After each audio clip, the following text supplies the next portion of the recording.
see what we got. I just posted the video on Instagram not long ago, like a quick video, and it already had 250 views. So.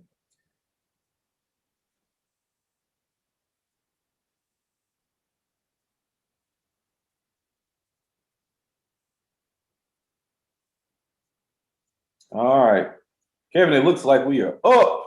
Looks like we are live. We are live. We are live. Let me check in, make sure everything's going all right. I gotta work. That is my goal for 2021, to make sure my stuff is as glamorous and nicely set up as Cigar Props is. Yeah, what camera are you using? You got a clear camera right there. Hold on 1 second. Oh.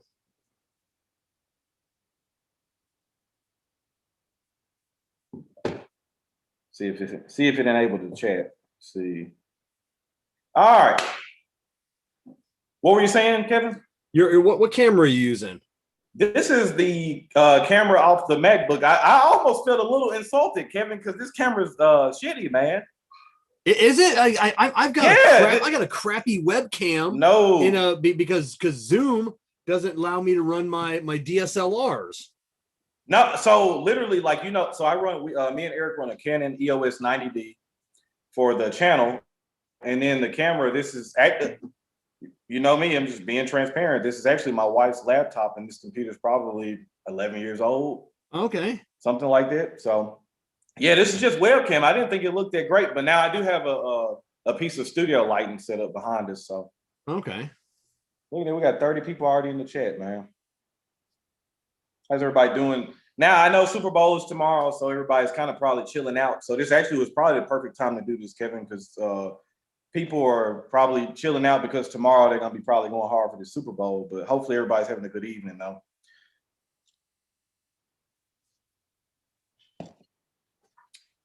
Can you hear me, Kevin?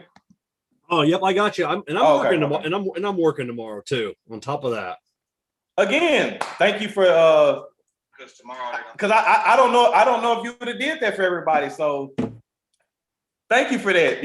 Now look. All right, everybody watching knows that Kevin wasn't in my top 4 cigar channels for life, but if I had 5, Kevin would have been on there. So hold on, let me yeah, there we go. I still laugh at that video, man. It was and that's kind of what I do. I like just making funny videos, and that's it. I just like making people laugh, and that's in my description of all my videos. It says I'm not cigar aficionado. I'm not a good cigar reviewer, but my goal is to make you laugh, in this video. And because life's too serious, cigars are too serious. People take this shit too seriously. Dude, and then we just want to laugh sometimes. It's absolutely crazy though, because think about this, right? So like for the most part, I've been hearing Ron's too serious in his reviews and stuff, and then I look at some of these other channels and I'm like, really, am I that serious? Because I started this 4 cigar channels for life as just a bullshit kind of gimmicky challenge. As Kevin knows, it was just to be kind of to show everybody that I wasn't serious all the time. And it was to try to get the algorithm to to get everybody help. But then you get some people that do the challenge like, well, this is stupid. I don't know why I'm doing it or whatever, but I'm still going to post this video for you for views. Like I tell you guys all the time, a person can say what they want to, but look at the actions and be able to read people. Because a person can tell you whatever they want to tell you, but if you read between the lines, man. So I got the right man for the job. This is the perfect chat. Me and Kevin have been talking behind the scenes, and me and Kevin are at the fork in the road where we kind of veer, and we're doing 2 different things, but there's a lot of similarities that we have in common. So. I think the number one thing of all that we have in common is we really don't care what anybody else thinks about us. Now we'll take out, and it's actually funny, Kevin, I think I haven't really even said it online really much, but so me and Kevin take little subliminal shots at each other on videos and stuff, but it's nothing personal, like this it's all out of fun, right? Like Kevin may mention he thinks retro Helen is stupid, and I'm like, yeah, don't trust a reviewer that doesn't retro heal. And he's like, well, this new air humidor is locked. You know, we there's little subtleties in it, but we're still in good shape, man. It's not like there's any actual authentic beef or anything going on between us. It's fun, and like I said, it makes the game more creative. It makes us think, and it's entail a great thing. But everybody tuning in right now, as you guys see the title of the video, we wanted to come on and talk about some things that have been coming up or been going on in the past couple of days. You know, some people have to be a little more careful because of their sponsorships or what's going on. I'm very blessed and very fortunate with the sponsorships that I have going on, that they give me complete freedom and trust me to be able to talk about particular topics without going too far off the handle, but also bringing up things that are appropriately needed to be talked about. So Kevin, you got anything to say? Yeah, you know, and luckily, you know, I've got a lot of great sponsors. And then, you know, the Drew Estate, you know, everybody ever hear Jonathan Drew talk? You know, so that man doesn't care what I gotta say, you know, or how I say what I say. You're not gonna hurt Drew Estate's business. You know, that's it. So, you know, and I look at Drew Estate as, you know, it's the rebirth of cigars, you know, and I really look at Ron and this may sound, I don't know, pompous, you know, and I don't know. And honestly, I don't care because once you've reached a certain threshold, you can be kind of a dick, and that kind of gives you the right. But I think Ron and this is the rebirth of social media for cigars. I think what we're doing, and like he said, we are taking two completely different paths. But for, you know, we journeyed down this road together. We're taking these two paths, but the same. I can still see Ron over there on his path, and I still say hi, and I can still talk to him on his path as we're still going down our paths. You know, this is the rebirth of cigar social media. You know, just Ron's killed it last year with the March Madness. You know, I'm doing all my you know things. You know, the Battle of the Bands, everything else, and we're both doing things. The Battle of the Bands too. Smoking the Padron from the Shorty for 40 sampler. And I am smoking a special cigar that I've been holding on to, and I've been waiting for a right moment, and that is the Liga Privada T52 from the Toro and the Tubos. I know people will say, Kevin, you say it all the time, you shouldn't hold on to cigars for a special occasion. Well, I've only had this for 2 weeks, so I've been waiting for a special occasion for these 2 weeks. This is it. It's funny too, because you know how I'm with Padrones too, and you know I really don't believe in holding cigars too, but then it's just crazy how timing works out. I was like, well, we're going live. I'm like, I looked through the humidor, and by the way, for anybody that's not anybody watching, we will be having, because Brad already released this video, so the cat's out of the bag kind of. So New Era did release a new model that you'll see a lot of the content creators reviewing, and I actually have had mine for a couple of days now. Brad over at Zeal Cigars has actually released the official review. It's a really nice unit. I think me and Kevin have already kind of talked behind the scenes what we think the one downfall probably is going to be about the unit, but still doesn't take away from it. I've been enjoying it so far. It's very consistent, very stable. I think when you guys see it on camera, y'all are gonna go ape shit. So I can't wait to get mine in. Mine will be here Monday, so I'll be filming next week, and I can't wait because I need bigger. I need something bigger for my office. And see, honestly, that's what I'm actually waiting for too. Is like, man, but I know the price is going to be outlandish. But it's like I need something 6 or 7 feet tall. Yeah, you know, like I am not hey, I grab a cigar here or two. Like I'm buying boxes, or like you just said, you spent thousands of dollars in the store the other day. Like, you know, it's like we buy cigars, you know. So I need something with some capacity, some space. I know, you know, it's and it's all, and no matter how big you go, I've gone big 3 times now. You're always out of space, and it's going to get to the point. Like I said, you know, we're possibly building another office, another studio, and I'm just thinking this might be the time for just a walk-in humidor. And it doesn't have to be big, you know. I mean, you get a walk-in humidor. I mean, it can only be, you know, it could be 3-4 feet wide, you know, 6 feet deep. But when you can stack to the ceiling and you can stack on top, you know, you can fit in way many more. You know, a humidor's got a lot of dead space that you can't utilize. So even if it's a small walk-in, if you can stack to the ceiling, you're going to get a ton of cigars in there. And PS too, man. I know you aren't the biggest Padron fan, but anybody that Pariah, if you are in this chat, if you're catching the playback, I don't know how y'all don't, man. I'm smoking this one right now in the first 4 or 5 draws. I'm like, hey, man. No, I can appreciate the cigar for what it is. It's the nicotine. The nicotine kills me on a Padron. It knocks me on my ass. But which is completely strange. I've seen other cigar reviewers smoke cigars and then take a break and come back and say they got sick, like they literally threw up.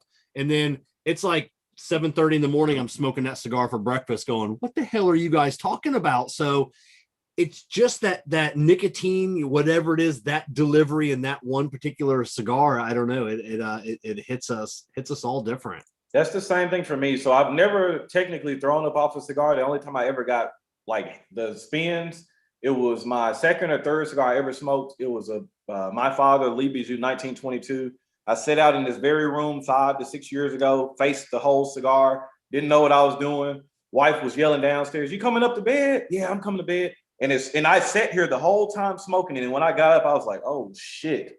And I had to go to the living room and just laid on the couch for 30 minutes. That was probably the only time a cigar just like straight up beat my ass. And then last year I smoked the Warhead number 5 when I wasn't reviewing it. Me and Eric were doing another video and I was smoking the cigar during the video. And I literally told him during the last third, I was like, I got to put this cigar down. He's like, damn, man, I know how you are. You got to put a cigar down. I'm like, yeah, man, this cigar is too much right now. If I finish it, I'll pass out. Like, yeah, I'll get the spins usually once or twice a month. You get on some of these virtual chats, and then you realize in 3 hours you done smoked 4 cigars, and I'm like, oh god, that's not good at all. No, but so everybody's here, man. Me and Kevin have been talking a lot behind scenes. It's no secret. Like I said, we talk a lot about everything. But so some particular things, the hot topic that's been going on right now is cigar vloggers versus cigar bloggers. And then also, just kind of some personal attacks towards certain content creators. And so we just wanted to kind of come out there and explain our point of view, where we come from, because like I said, we are walking 2 different paths, but we also have a lot of similarities too, as opposed to, we have full-time jobs, but YouTube is a secondary source of income. What's funny about that too, Kevin, is if you listen to anybody that's wealthy or well off, they'll tell you that you always need multiple streams of income. You never want to rely on one stream of income. But it's just funny to me now, you see a person that they'll bash people because they feel like there's an ulterior motive from that person because they're pushing a certain brand or pushing a certain subject matter. Now, me saying that, Kevin, from the very first moment I've seen him, he's always been sponsored by Drew Estate. Now, along came Corona, smoking, and things like that. But Kevin has always been very open and honest about what's been going on, and even has come on camera and said, hey, I'm not going to say anything bad about Drew Estate or Steve Saka. So you have to take it for what it is. You know what I mean? Like, so when I watch his review, I'll say, all right, I'll watch it for the content's sake, but I may not watch the video to get an honest review of that cigar, but I'll watch it to support my man, give him a thumbs up, whatever. You got to be man enough to stand on your own to say that. So like I said, for me, when I watch a lot of Kevin's reviews, if I know it's a Drew Estate cigar or Saka, I know, all right, Kevin's got a bias towards him. I love John Huber, but at the same time, I still will say that. But hell, at this point, even if I say that I don't have a bias, a lot of people think I have a bias towards Aganorsa. Yeah.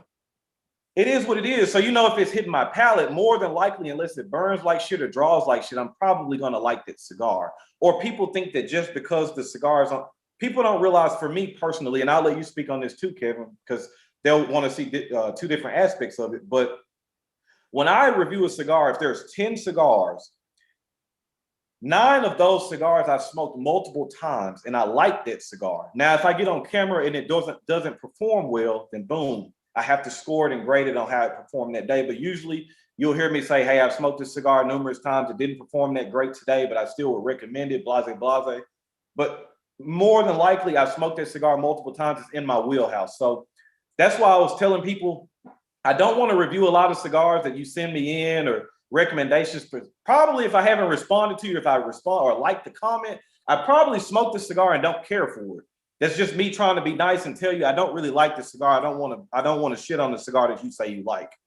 So Now, Kevin may look at his reviews in a completely different manner. So yeah, we won't review a cigar that we've ever smoked before. So if we've smoked it at least once, it's off the table for a review. So you want things that are fresh? Yeah, we don't want like cigars that are like I mean, we've smoked cigars that are 2 or 3 years old. That have been around for a while, and then it's our first time. Now we have broken that rule 3 times over the last few years, and twice it was like it had been a couple of years. Like since I smoked it. I remembered it being a fantastic cigar. Like a year later, I come across it and I'm like, oh, hey, I remember that being a good cigar. Right. So I did a review on it. And then one, the Balmoral Añejo XO Oscuro, I had smoked a couple of them, 2 of them, and the cigar blew me away to the point I had to turn my camera on and I'd tell the people about that cigar because it was a fantastic cigar and I loved it. But yeah, we generally now if I'm doing a review by myself, I won't smoke like a Saka, a Dunbarton, someone that's close to me, because that's a straight up. Now when we're doing twin reviews, like I'll tell you, I'll start off. I'm like, hey, this is a Drew Estate. I'm gonna love this cigar because of the sign. But then I point to Jessica and I go, nobody's give you the real review. I go, nobody's paying her. She can say whatever she wants, and she gives an honest opinion of that cigar and that's why. And I said it, Saka loves Jessica more than he loves me. He tolerates me because I'm a tad bit annoying. I think Saka likes me. He loves Jessica because she's straight and it's just whatever she comes out with, dude, you can trust her. I don't know how I got this tag all of a sudden, but like in the last year, like I guess because I wasn't reviewing a lot of Dunbarton tobacco cigars, like people were just automatically assumed I hate Saka. And I'm like, I don't even really know him. I've only been on the live stream with him with you and probably 2 other times. I'm like, I don't really even know the guy. How can I hate somebody I don't know? You know what I mean? Like I smoked some of the cigars. There's a couple of them that I really do like, and some of them I don't like, like just like any other company. Same thing with Foundation, same thing with my father, Tatawahe, like it's no different, Yeah, it's no, and you talk about biases. I have a lot of biases. I'm lucky enough, I live here in Florida. Yep. So I always say that I'm 3 hours from all the manufacturers. All the manufacturers, if they don't have an office here, they spend a lot of time here. So I get to meet these guys and hang out. I was hanging out with Wes from Crown Heads, and then Wes is a good dude. Yeah, Bradley Rubin. Yep. And Nimish Desai from Rocky Patel. We were just hanging out at Burn, shooting the shit, not really talking about cigars. We had a great day, like 6 hours of smoking cigars and just having a good time, talking about family, talking about life, talking about business. So when I pick up an Alec Bradley, when I pick up a Rocky Patel, when I pick up a Crown Heads, I remember that conversation and I remember that good day, so yeah, those are my biases because like I said, it's, and let me just go ahead and whip it out on the table too. I probably shouldn't be giving any airtime to him because of course I read things, but I choose not to respond to things, but this is what this live stream is for. So brother or sister Tam, if you're out there, I have a complete bias towards Black Line Luxuries. I'm just going to go ahead and lay that out on the table. I'm the curator of the club. So yes, if you see me parading around Black Line Luxuries or putting it on my videos or whatever like that, that is a paid sponsorship, but I'm also the full-time curator of the club. So as I've told people in the past that have messaged me privately, why would I not promote the company that I'm choosing the cigars for the club for? So I just think that that's kind of funny. So me and Kevin, we both know like what happened. So shout out to Martina Maya. This is where all this stuff kind of started, was on his channel.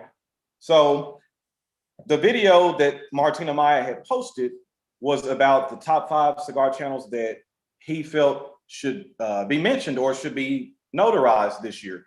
Well, Martine did the same kind of video last year, and my channel was featured on it. And I looked at Kevin's comment, completely honest, completely fair. He just made the comment, Ron's channel was on there last year and he's still making videos. I don't want to say man or woman because I don't know, but this person just felt the need to come address and Kevin, correct me if I'm wrong. Reading your comment, I felt like the comment was directed towards Martine. Yeah. Nobody else really needed to respond to that. Or if Martine chose not to respond to that, cool. But how I read the comment was, hey, Martine, Ron still makes videos. Why didn't you mention him? He was on your video last year. This guy or girl comes in. Yeah, if you like walking advertisements. And then I just sat there and looked at the comment and I was like, what am I doing any differently than anybody else that has a substantial subscriber count? And I'm gonna say something really unpopular, but I don't give a shit. The only people that say, "Oh, I'm not a sellout," or I ain't sold out. Yeah, you got 200 subscribers. Nobody's reached out to you yet. You haven't had the opportunity to make an impact on a person yet, or a group of people yet. The person that has 200 or 300 subscribers is going to be approached differently than the person that has 2,000 or 3,000 subscribers. The person that's got 40 views a video is going to get approached differently than the person that's getting 500 views a video. It's just business, it's economics. So I think it was completely unfair when I was reading through it. And Kevin, I want to say, we're online now. I want to give you a shout out, and I appreciate you for standing up for me, because I felt like it was a complete attack against me, because I was like, how are you bashing me for the same stuff that a content creator you watches? They do the same thing. It's they true. Do the same thing. And I, this is we've talked about this before. 2021. I'm not letting this shit slide anymore. We've been bitches in the cigar industry for too goddamn long. Yep. we let these comments slide. Someone makes an off the cuff remark, who, and then it's just like everybody in the world knows what the hell they're talking about. Yep. But they don't want to man up. They don't want to woman up and then, go to that person, be like, hey man, I got a problem with you. No, they post it on social media. They're keyboard warriors. And when I see someone being, picked on or something that's not true, I'm gonna stand up, because like I said, there's a lot, since August, Battle of the Bands. I mean, I've taken a hit, and luckily, which is bullshit too, because the rationale behind what I heard, what people hated you were doing. I said, here, if Abe would have laid out rules from day one, hey, you can't do this, you can't involve giveaways, you can't do this, cool. But if Abe didn't say that, then if I would have been competing against you, I would have said, shit, you could do giveaways, shit, I'm finna get like Kevin. I'm finna do the same thing. I'm finna beat Kevin at his own game. But there's just, like you said, for me, just a complete lack of charisma, character, respect. Just you and me and you, Kevin, we see it a lot too. I really, to me, I feel more sorry for the viewer, because I feel sorry for the viewer that deep down knows what we're talking about, but they still consider to turn a blind eye and watch bullshit or co-sign bullshit. Yeah, that's who I feel sorry for. I don't even really feel sorry for the content creator, because they're doing what they're supposed to do. If you buy into it, then shame on you. So I looked at that comment and it was just like, if you had a valid argument why you didn't like me, or if I say I don't really follow along with Cigar Prop because I don't like his content, I don't like what he does, that's one thing. You can't come to somebody and say I don't like Kevin because he's an advertisement. Okay, well, so is Zeal Cigars, so is Cigars Daily, so is Cigar Vixen, so is Cigar Obsession, so is Ron Real, so is anybody that's got any kind of following. They all are advertisements. Every single one of us. I've sat there and watched all these channels promote Black Lion, Pravada, Smoke Inn, Corona, Monte Fortuna, I Havanas, whatever company it is, they're promoting. And guess what, people? They're getting paid from it. That's it. And you mentioned earlier, it's the smaller channels that, we'll say, oh, he sold out. I'm gonna tell you what, you give one of these guys with 250, 300 subscribers, you cut them their first check for $5,000. Their next video, they're gonna look like NASCAR. Dude, they're gonna look like NASCAR. They're gonna have a jumpsuit in the world. Zycar, Calibre, Dunbarton, Drew Estate. This is the best club, man. And here's my thing too, is like, for me, looking on the outside in, I'm not gonna have any shame towards it. Kevin isn't either. Guess what? If whatever said company, let's say if it's a cigar club, I'm a part of a cigar club now. Let's say if another cigar club comes to you and it's like, hey, if Kevin's not affiliated with anybody right now, hey, Kevin, we'll give you X amount of dollars a month to do an unboxing video and review these cigars a month. Okay, like that's it. Yeah, just review the cigars and just unbox. You'd be a damn fool to say no. Yeah. Because guess what? YouTube ain't paying right now. And then let's be honest too. There's a lot of people in the chat right now that are very supportive, and I appreciate you guys. The Patreon support, sharing the content, Cashapp, PayPal. I'm very appreciative of that. Y'all know that. But there are a lot of people that just watch. So we're supposed to entertain people for every day, all day, and not get any compensation. Like we don't have any families or any obligations. I'll tell you, it's the same guy that calls us fake because we got a sign is the same guy that pays $300 to go watch the WWE wrestling and then going in knowing it's fake. No, Kevin, you're fake because he hadn't got that call to get paid yet. That's what it is, you know. And so here's my thing about this too. As a content creator, if you're new to content creating or if you're thinking about starting it, keep real. And I will say, not tooting my own horn, but this was not scripted. We're right here live.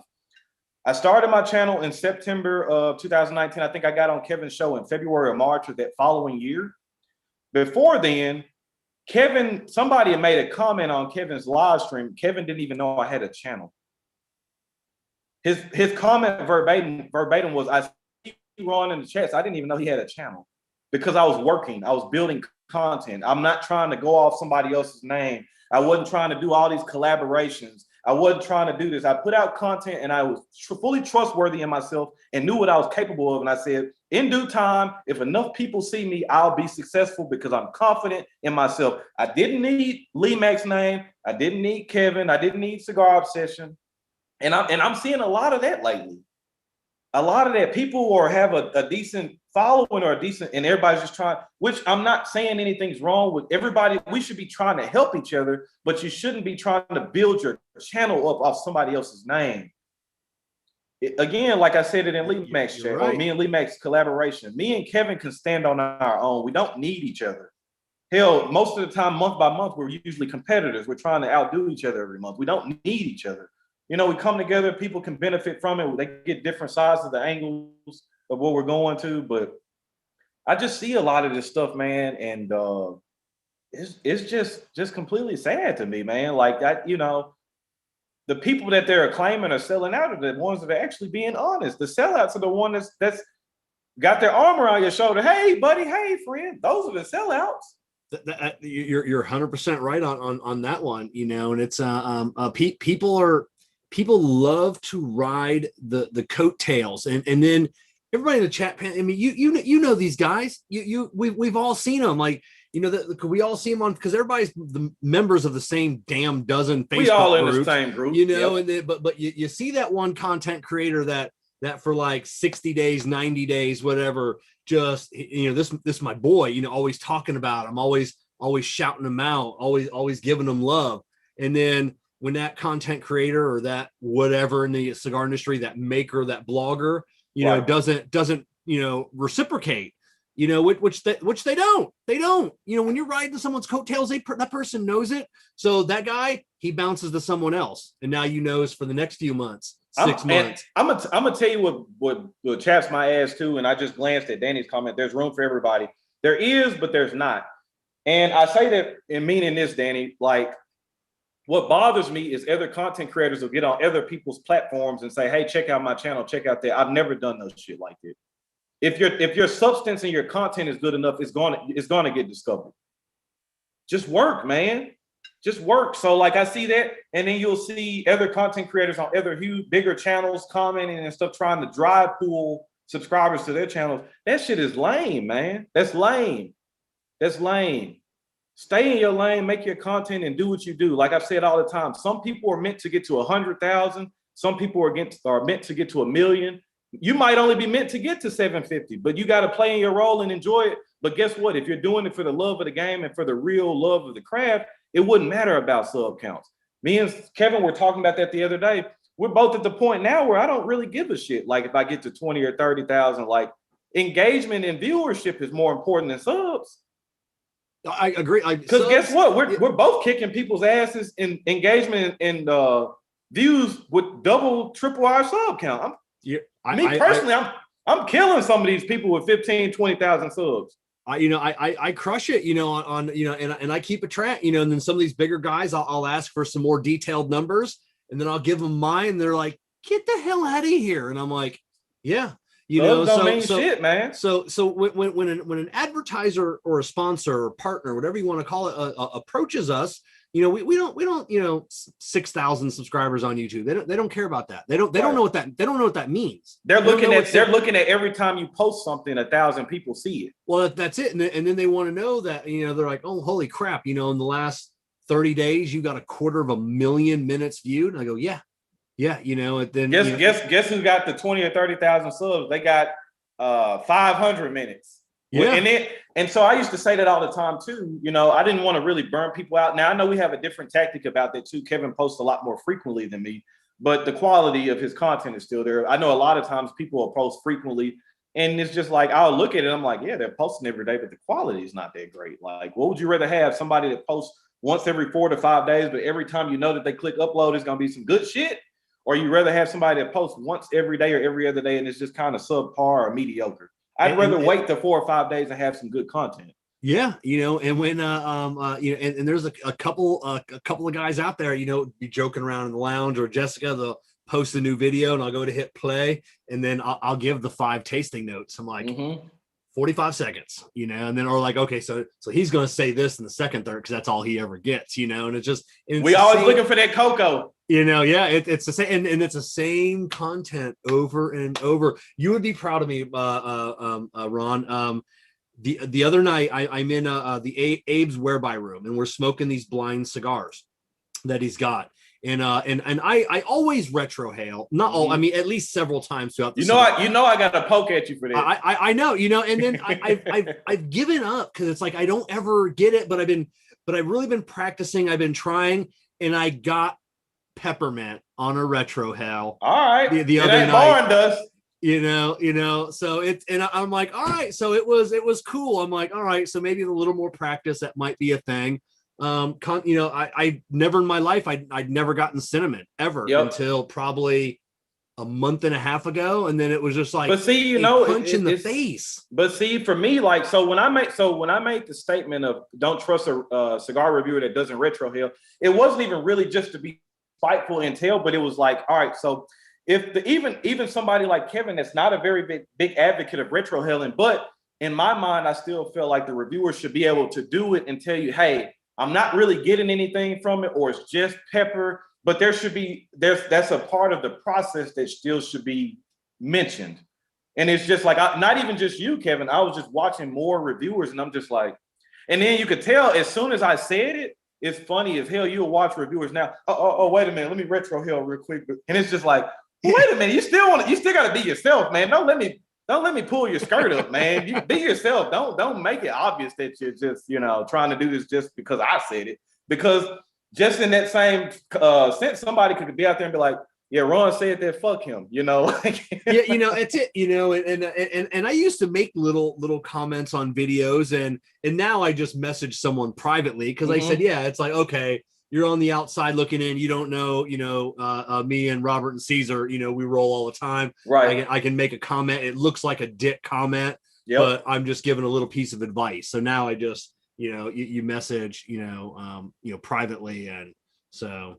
Which is, it's even funny about that too. Cause like I said, I know on some content creators, you comment more and y'all back and forth. Me and you are more so like behind the scenes talking shit to each other or whatever it is. Like, I still want to see you bring out a review with the headband on. Yeah, I do. Like I said, I have.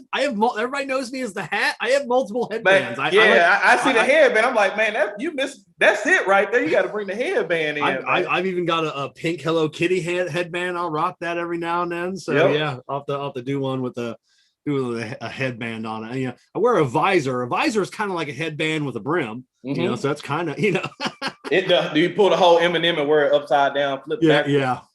So I was going to ask you too, Kevin, because like I said, for me, me and you have been really, and Lee Mack is another content creator too, that we have always been very, very strong in not caring about particular subjects that needed to be brought up, because it's just like, hey, it is what it is. If you follow us, that's great.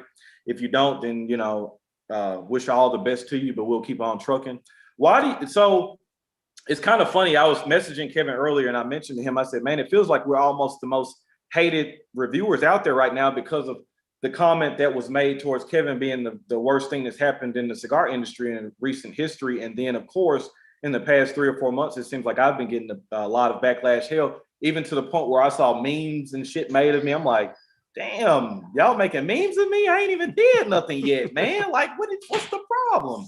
So, Kevin, I want to ask you, what is your personal take on it? Even, you know, and we'll look at it from a black-white thing because that's just the reality of the world we live in, right? So somebody could say, they can't say that there's any bias in between there because obviously I'm a younger black male. You're a little bit older than me, white male, but we still feel like we both are getting kind of backlash or kind of some resentment from the community. What's your take on it? You know, I don't know what it is. I think it's just the natural progression. The more, you know, the more followers, the more subs, the more content you create, you're just, you know, the more that the algorithm, be it Google, YouTube, whatever, Instagram, is going to put you out in front of a lot more people. Yeah, I'm, you know, some people, I'm scary. I'm covered in tattoos. I've got a beard. You know, I'm a grown ass man that wears a flat hat and sunglasses all the time. You know, you're a smooth black brother. You know, you scare white America because you're not a thug, you know, but so you're articulate, you're well spoken. They don't do I trust this guy? I mean, doesn't look like he's going to rob me. You know, it's you know, Lee Mac's an old head. So Lee Mac, I always say, and I say, speaking of Lee, you know, anybody goes to a party, Jessica, you know, she doesn't like going to parties or big events. She's still very an introvert. And I'm like, I tell you, you go to a party, I always say the same thing. Hopefully there's an old black man there. You go park your ass next to that old black man for the whole night. You're going to hear some stories. You're going to hear these great stories. And it's just like, yeah, you know, so I don't know what it is, you know, scary white guy, young, smooth brother. I don't know what it is. I think it's just, at the end of the day, it's just jealousy. And that's what, you know, and I hate to say that. And like I said, I always saw that as pompous, but it is, it's jealousy. It's these up and comers that have done their, well, not really done their due diligence, but they put in the work sometimes 2, 3, 4 times longer than us. And they're, and then they're so far behind us, we can't see them. And they're jealous. It's like, I've done my due diligence. Why am I not there? And then it's the old guys, you know, from the past, you know, the bloggers that just hate it because for the longest time, and I mentioned this on Brad's show last night, they had this cookie jar, and they had this cookie jar all to themselves. There was what, you know, maybe half a dozen cigar bloggers out there that all these manufacturers fawned over. You know, they got whatever they wanted. They never asked for anything. And then these vloggers, we started coming up on scene. We started getting that cookie. And then now instead of, you know, 3 cookies, or some months they don't get a cookie at all. Me and Ron get the cookies. You know, Matt get the cookies. What I think was funny about even talking particularly about the bloggers is I feel like for the resentment that we're getting, if we really were that bad, then the bloggers wouldn't want to have a vlogger style outlet. But I think that they all recognize the importance of vlogging. You know, and this is no shade towards any of those guys, because I still watch Developing Palates, Cigar Coop, Cigar Dojo, Boston Jimmy, Half Wheel. But I think that I think with all of them, if they're being fair to themselves, they would understand it, or they would admit that there is the obvious importance of vlogging, because if it wasn't for that, then most of them wouldn't have YouTube channels. I just was watching an interview with Michael Herlocks, formerly of Nat Sherman Cigars, on Cigar Dojos not that long ago today. We watch Cigar Coop streams on YouTube. I watch Developing Palates uploads all the time. So it's like, if it wasn't a spot for that, then you wouldn't have the outlet, or you wouldn't be utilizing it. So you obviously know that there is a space for it.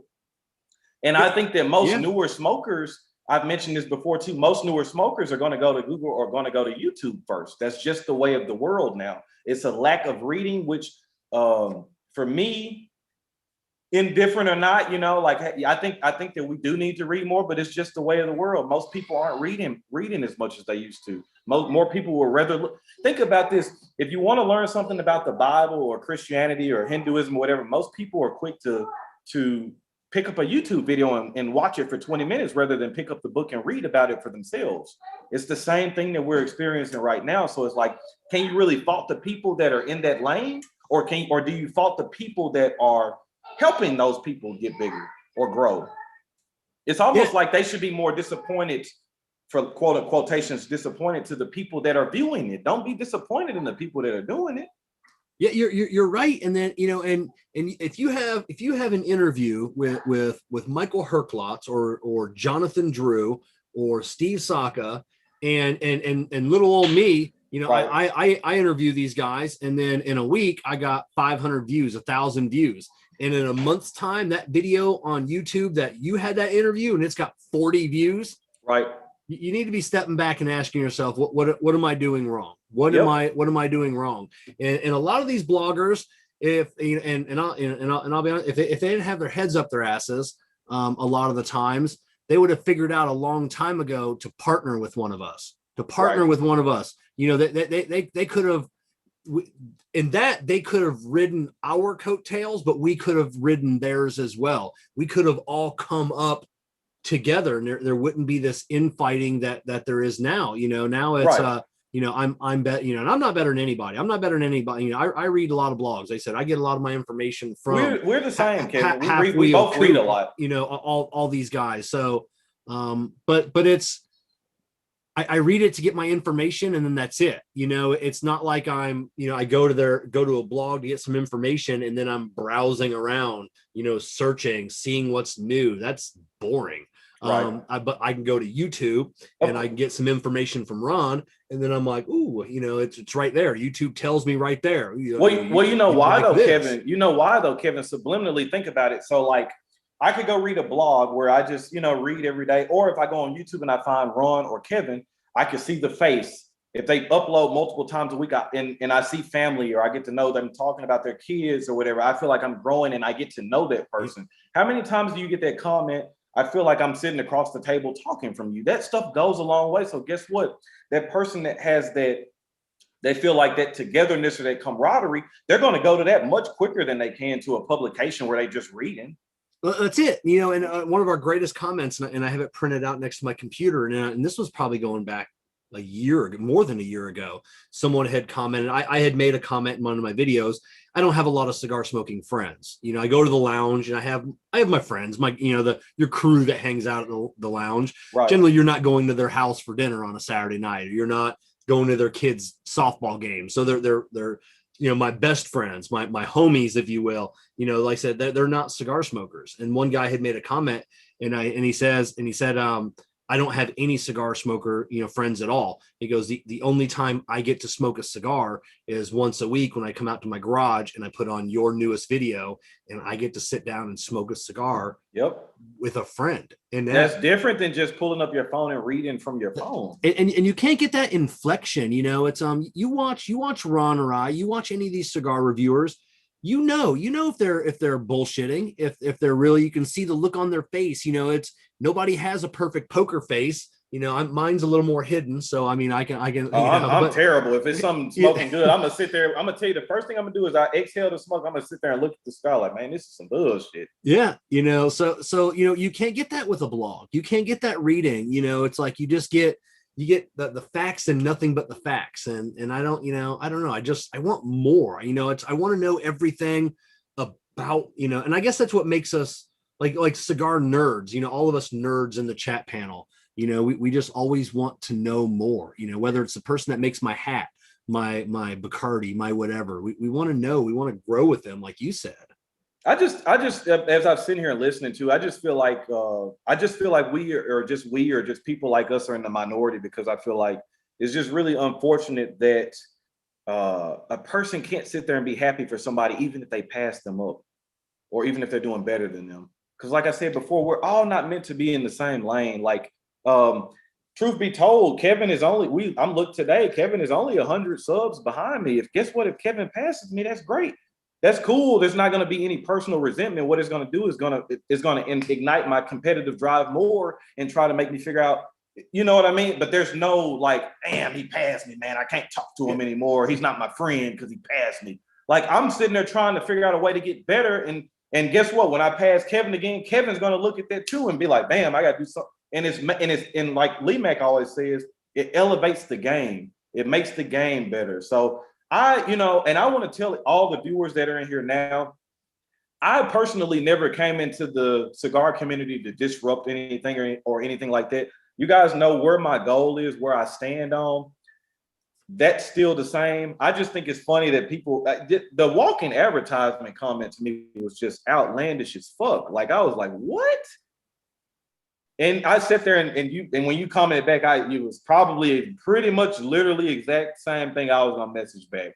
And I could tell how that person was right. And I was like, some people you encounter and that it doesn't matter what you say, you're not going to win. You're not going to change their mind. So it's just like, it's not even worth my time engaging with that person because I'm not going to change their opinion of me.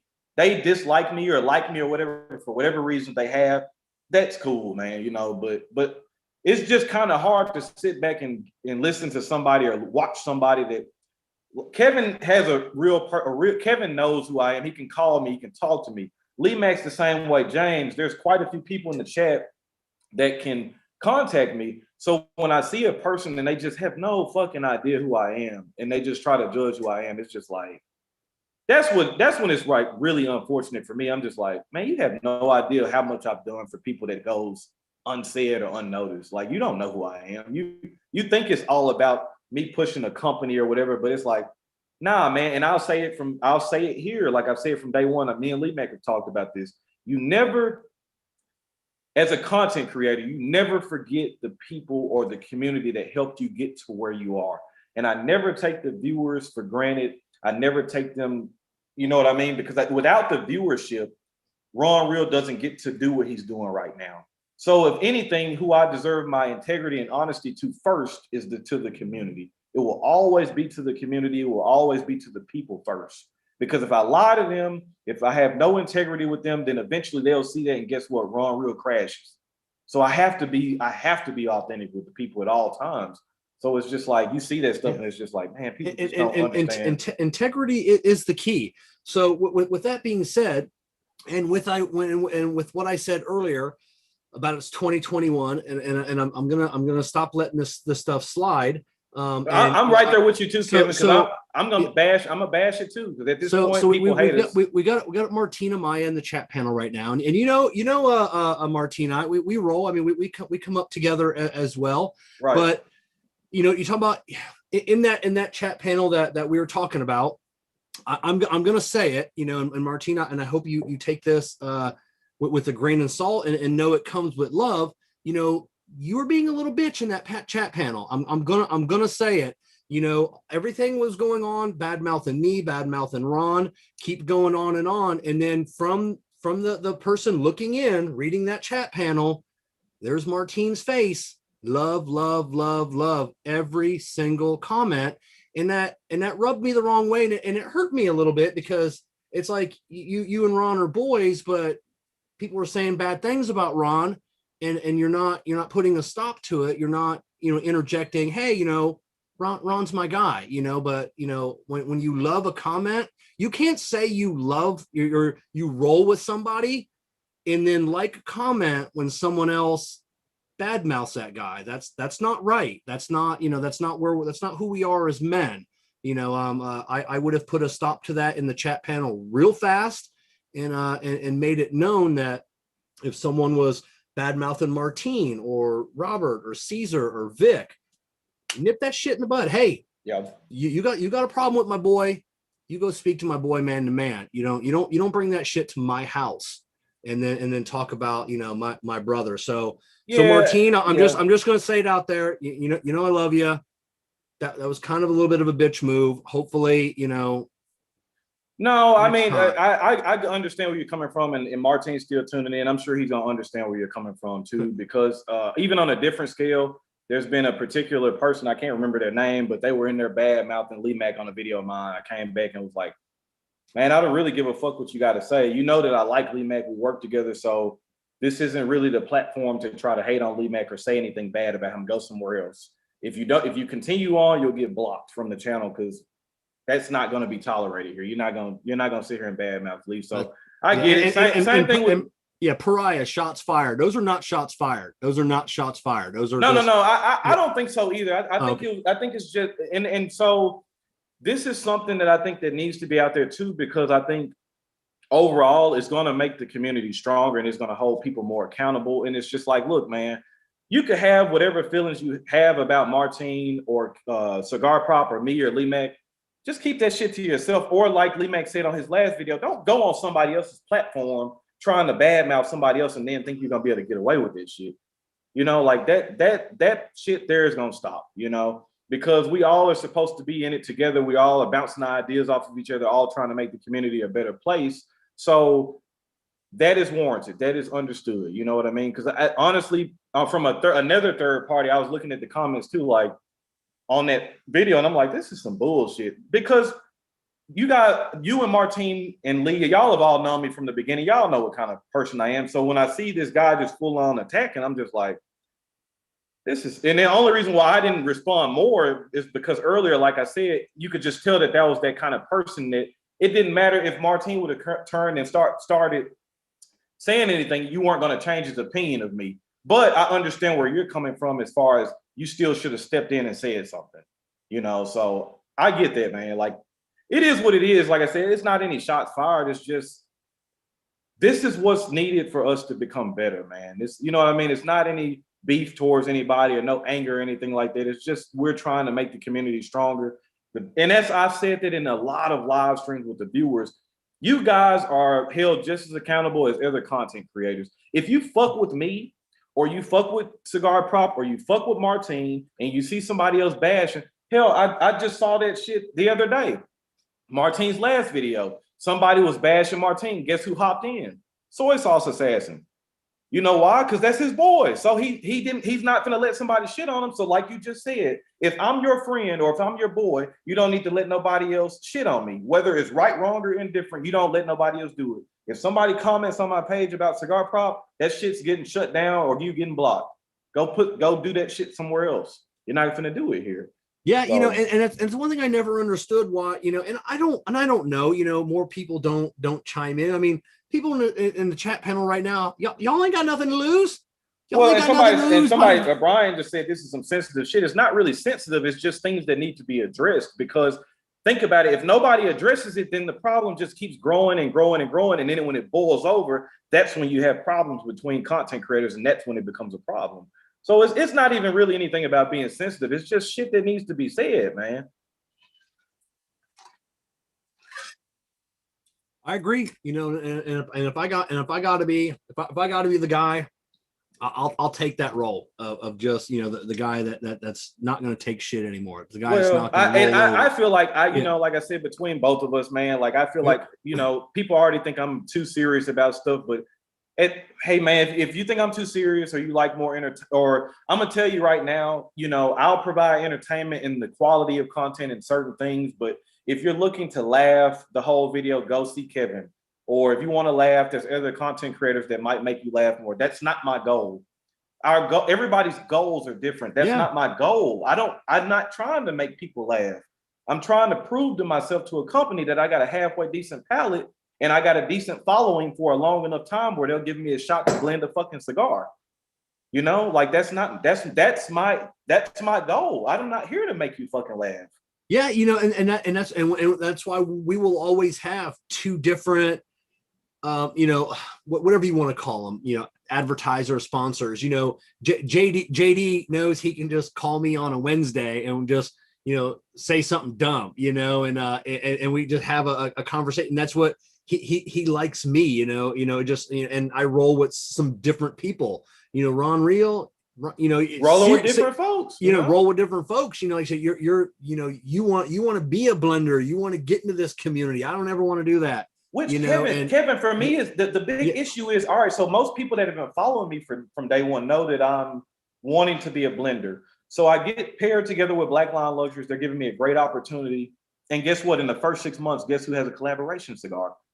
So, and I'm sitting here looking like, not only that, what other cigar, let's just put it out on the table. What other cigar reviewer has a club that they're in control of? What other cigar reviewer has a, well, you got, I mean, it's not even we'll give a big shout out to we'll give a big shout out to Cigar Obsession. He was the first one to have his own project. Yeah, that's his project. That's right. Not. He had a couple. That's not blends. It's I'm sure they didn't ask him to get. Well, I know they didn't ask detailed information. Hey, can we make the cigar? Put your name on it, and and that's it. Yeah. So he was the first one to have a project. But other than that, and you really can't count Brad. Brad, has a lot of house blends and a lot of stuff. And Brad even comes on. He even comes on and tells you, "Look, I'm selling stuff. I only put in the store what I like. So I have a bias towards my reviews because anything I'm reviewing, I'm selling. Whether I decide to watch or tune into him or not, that's one thing. But at least he's being out there and like, hey, I'm only gonna review cigars that are in my shop that I'm selling. Take it for what it's worth." All right, cool. But you've got to be the first that I can think of that has a cigar that you had an impact on, that you blended. It's and I've said it a couple times. I said I'm hoping to have 4 releases out this year. But they're not my cigars. They're projects that I've worked on a lot more in depth than what like a Brian Glenn or someone else would work in, but I'm not a blender. I'm not, so someone gives me a crappy cigar. I go, I don't like it. I hand it back and go, make it better. And they'd be like, how? I go, well, I don't know. That's your job. Make it better. Kevin, you got to now you got to do a better job in that, man. Yeah, you got to be able to tell them like, I want some more spiciness. I want some more sweetness. It's not full enough for me. Put more cocoa in it. That's what I'm gonna tell them. Put more cocoa in it. Put more cocoa in it. It's like, well, I smoked it. It really didn't pair well with my Bacardi and diet. And they'd be like, would you try drinking something else? I go, no. You blend me a cigar that pairs well with my Bacardi and diet. That's not where I'm at. I don't know. I don't think I'll ever be there, but I don't want to say I don't think I'll ever be there. But let me give a quick shout out to everybody that donated. James, I appreciate you, brother. You already know what you mean to me, man. I appreciate the donation. Uncle Lee Mac, appreciate that donation too. Jerome Crawford, you already know how we feel, brother. I'm rocking with you 100%. And Rod, appreciate that donation, brother. Big Calvin, appreciate you too, brother. And I think we are caught up. Those are all the people that donated. So I wanted to give a huge shout out to those. Yeah, guys. just a heads up to all those that donate. I go live on Monday night, 7:30 p.m. Eastern Standard Time. And it's no, man. But like I said, for me, man, it hits a little different when you're just comfortable in your own skin and you can like I said, for me, I've already known in my head I'm not gonna be the most popular reviewer number wise or whatever, but I just wanted to at least make an impact enough on enough people and to show brands that people are actually paying attention to what I'm doing.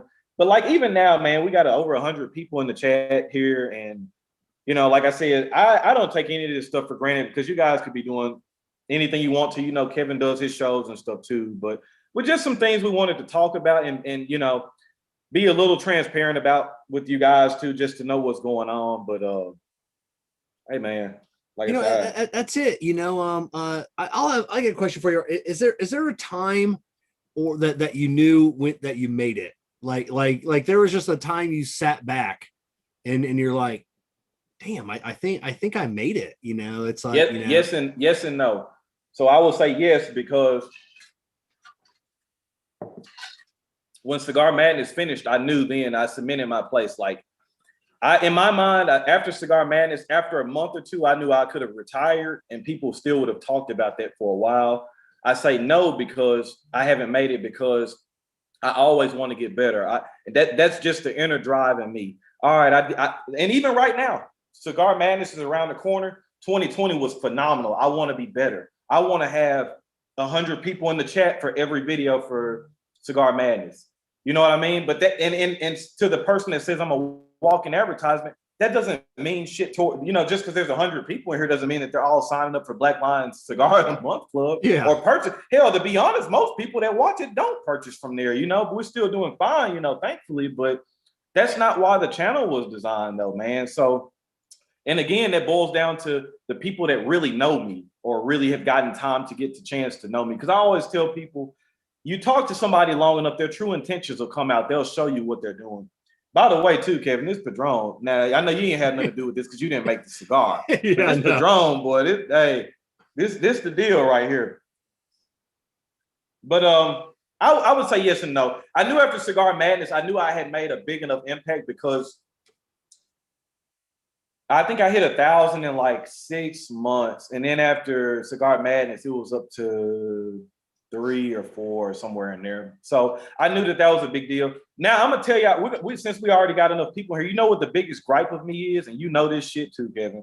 The people that try to steal the idea and play the plagiarism. I'm an English major, so that really touches me personally. The plagiarism is a problem. You watch other reviewers and they're like, oh, we're gonna do a tournament style, or I'm gonna do playoffs. And then we even saw one saying that he saw other reviewers. I'm like, what other reviewers are doing a playoff? What the fuck are you talking about? Are y'all that, and so this is my thing too. You scratch my back. Ask any content creator in here, you scratch my back, I'm gonna scratch yours. So when I listen to this stuff, I'm just like, so you really just gonna try to walk over this idea like you just like, so I'm not the one that did. And shout out to Martine, because before the tournament style, Martine was doing the battle of the band or battle of the budget cigar, battle of the bundles. So he had the concept. But I was the first one to straight up bring a tournament style. Yeah. I even saw a cigar company doing the shit and named it after me too. And I'm like, y'all just really gonna sit here and just disrespect me like this? Y'all just not gonna give credit? Or, hey, we saw this idea from this guy and we thought this would be cool. Like, y'all just gonna, oh, he's small. Nobody's gonna notice. We're just gonna run over him. He ain't nobody paying attention to it. And shout out to Tim Swanson too. That's my guy. He did his Smoke Showdown, which was kind of like that, and people just shit all over him, man. They called his ass out, and me and Tim got squared away, which we were already fine, but he called me, we squared that shit away, and we good. But and you know what? I'm not gonna lie, I sat back and I was proud because it got to the point where I was telling the community, it's only so many content creators. It's more of y'all. Y'all got to stand up and be speaking on this shit, because guess what? If you want to see somebody else just as successful as Tim or Bradley, y'all have to be the ones to help them do that. Tim and Bradley didn't get there by themselves. They got there because of y'all. If you want to see more and more people have that same amount of success, it's up to y'all. So when I saw that, I was really proud, man. I went back and looked. I said, "Man, these motherfuckers really riding for me, man. I like seeing this. This made me happy, man. I was proud, man." Shout out to A-Rod, too. I think A-Rod might have been the first comment I saw that was like, nah, man, Ron Real did that shit last year. Like, you late, you behind. So shout out to A-Rod and shout out to everybody that stood up, man. Yeah, and shout out Priest Willis. You'd ask, where's a good place to smoke in Miami? Now, I really don't. I mean, you're in Miami, Calle Ocho, little Havana, definitely some great little lounges down there. But look up us Cigar Bundles of Miami. They're not just a company; they're a lounge down there in Miami. Yep. Great little lounge, great place to smoke. I don't know how far you are from any of Abe's smoke-in locations, but anybody in the chat panel that knows any other places, I really don't get down. Definitely El Titan de Bronze. You got to get there. You got to go there and be underwhelmed by that factory. Yep. First. Wait a minute, is it underwhelming? No. I'm saying Jessica and I rode around the block 3 times. We kept seeing a sign. We're like, oh, we're looking for the factory. Oh, it's just small. It's small. We ain't looking for the factory. It's like this place is 800 square feet, and like my bedroom is at, where is we went in there, and lady behind the counter, and I'm like, hey, we're looking for the factory, El Titan de Bronze. Like, this is it. And I'm like, what? And then it's a fantastic place. It's an homage to Willie Herrera, young Willie, all the photos, and it's a cool little place to go and see cigars being rolled. But yeah, you wouldn't think that that's a factory, but Drew Estate makes the cigars here. Where's the 800 rollers? There's 6. I can see 6, and it's a great place. But yeah, I don't get down. I'll be down in Miami on Tuesday, going down to the Gurkha warehouse down there. Shout out to you, Priest, for the donation, and Brian Neal. I appreciate the donation too, brother. I see it. Martin said, I love our fans and supporters, but I get more support from other content creators. That's why we stick together. Martin, I think that's why Kevin was saying what he did earlier. That's why it's so important, because, like the whole thing I was saying earlier, you scratch my back, I'm gonna scratch yours. Trust me, if you take care of me, I'm gonna make sure you're okay too. Trust me. Anybody that's got good intentions and that's genuine, if you scratch their back, hell, me and Lee Mac been scratching each other back for a long damn time, and that's my guy, man. But yeah, you know, but like I said, but you know, and you don't, and for me, you don't necessarily have to scratch my back, but you can't stab me in the back either. You can't stab me in the back and tell people you're scratching my back. That is two different things. You know, it's you know, I've grown apart from other content creators. It doesn't mean you hate them. It doesn't mean you hate them or anything. Yeah, but sometimes you just and then there are people that they always want to start something. You know, it's like the Tim and Brad thing. People always want to make that out to be more than it is, and other content creators, and you know, it's I'm more impressed that they separated and they're both still having, you know what I mean? Because we look at Tim and Bradley, they both had a huge channel, but I'm not in anybody's pockets, but I'm assuming Tim and Bradley both are financially doing well. So the fact that they were able to separate and still are doing well speaks volumes to both of them. Yeah, and they got shops 2 miles from each other. Like you go out on the street, you can see their shops from each other. You know, so and they're both doing good, and they're kind of, you know, kind of the guys that really came up and created this. You know, we can look at those two guys, you know. And that's how it's supposed to be. People can grow apart, but you don't have to badmouth each other. You don't have to, you know, oh, that, you know, I was doing that, you know, that's my thing I did 5 years ago. I created that when I was, you know, with that, you know, and you know, it's just and they don't. They're grown ass men. Probably, you know, that handle their business. Let me get my advertisement out the way. So if y'all want to see some advertisement, everybody in the chat, y'all need to email Big Lighters Company and try to get them to give me a dip. We'll go ahead and I got my own custom lights, man. Y'all, we try to get on Big Lighter Company and get a custom big lighter going. Man, I've been trying to get on Bacardi's tip for like a year now. They don't. I mean, but yeah, I mean, but that's me. See, that's the difference between me and some content creators, and me and people in general. You know, some people may want to go out. Okay, I'm gonna find this like little boutique bourbon company or rum company or this little boutique, and I'm gonna pair up with them. Not me. I'm going to the top. I want the big dog. Yeah, I want, you know, I'm going to the $1 billion company and be like, hey guys, you know, it's me, you know, and sometimes that's what you got to do, because you never know. You know, I have gotten some deals with some massive companies, and it's like, because you ask. That's what I was gonna say. I think a lot of times the hatred that kind of spills over, not only even with just us two, but maybe some other people, I think the confidence, it's for me, like I said, if you don't like me or whatever for the content that I'm putting out, that's one thing. But like, it seems like a lot of it stems from the confidence. The confidence is just, but it's like, how can you fault somebody for being confident? You'd rather be watching somebody that's timid and afraid, or would you rather be watching somebody that doesn't give a shit and you can see it in their face? Like, hey man, I like you just said, I'm gonna work with this company. Hey, y'all said 2,000, I want 10.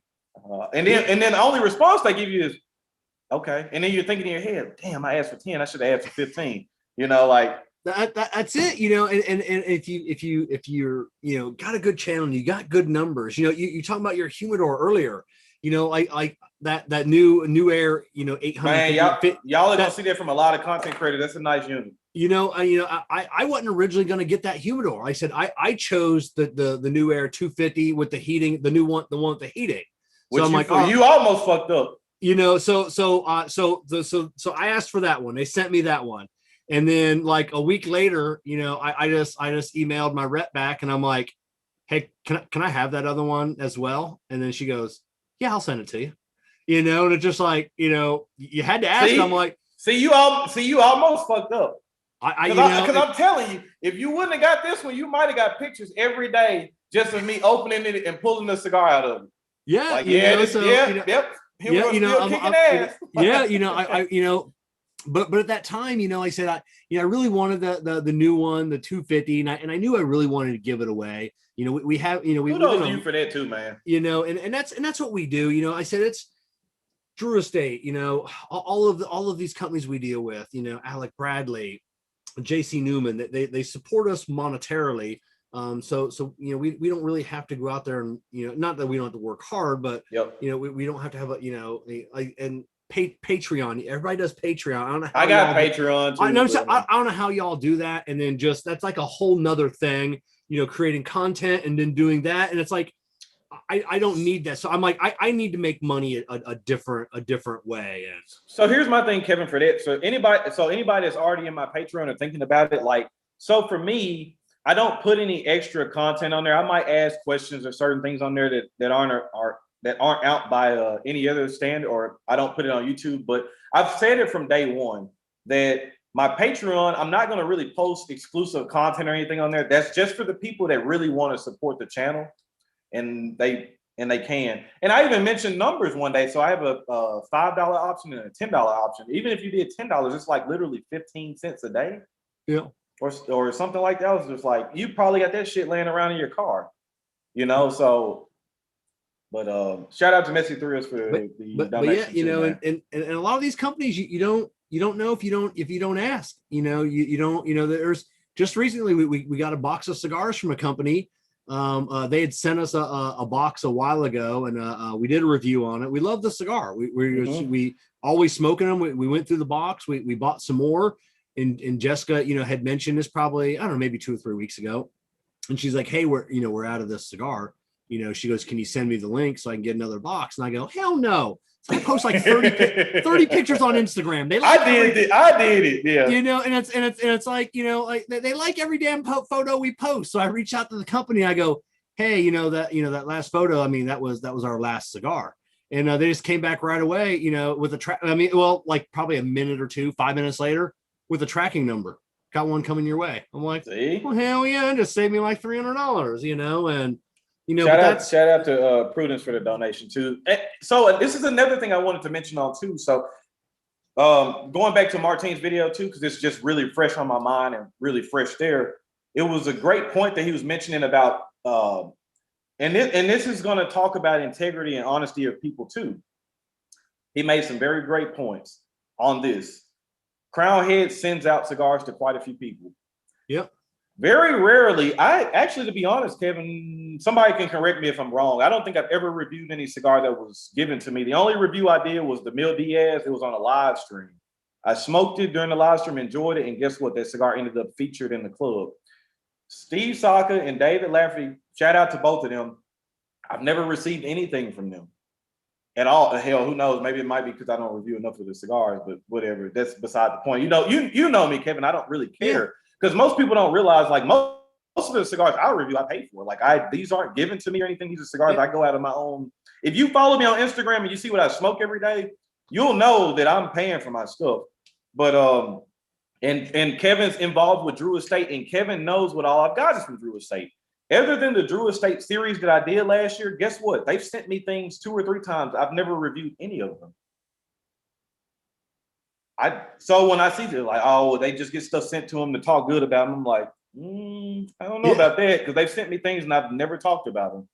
Yeah, it's we've smoked things from boutique cigar companies, other that we've never reviewed. Like, so we'll throw a picture up, but for us, and that's how we get, because Martine made a great point. When we get a product, that's our payment.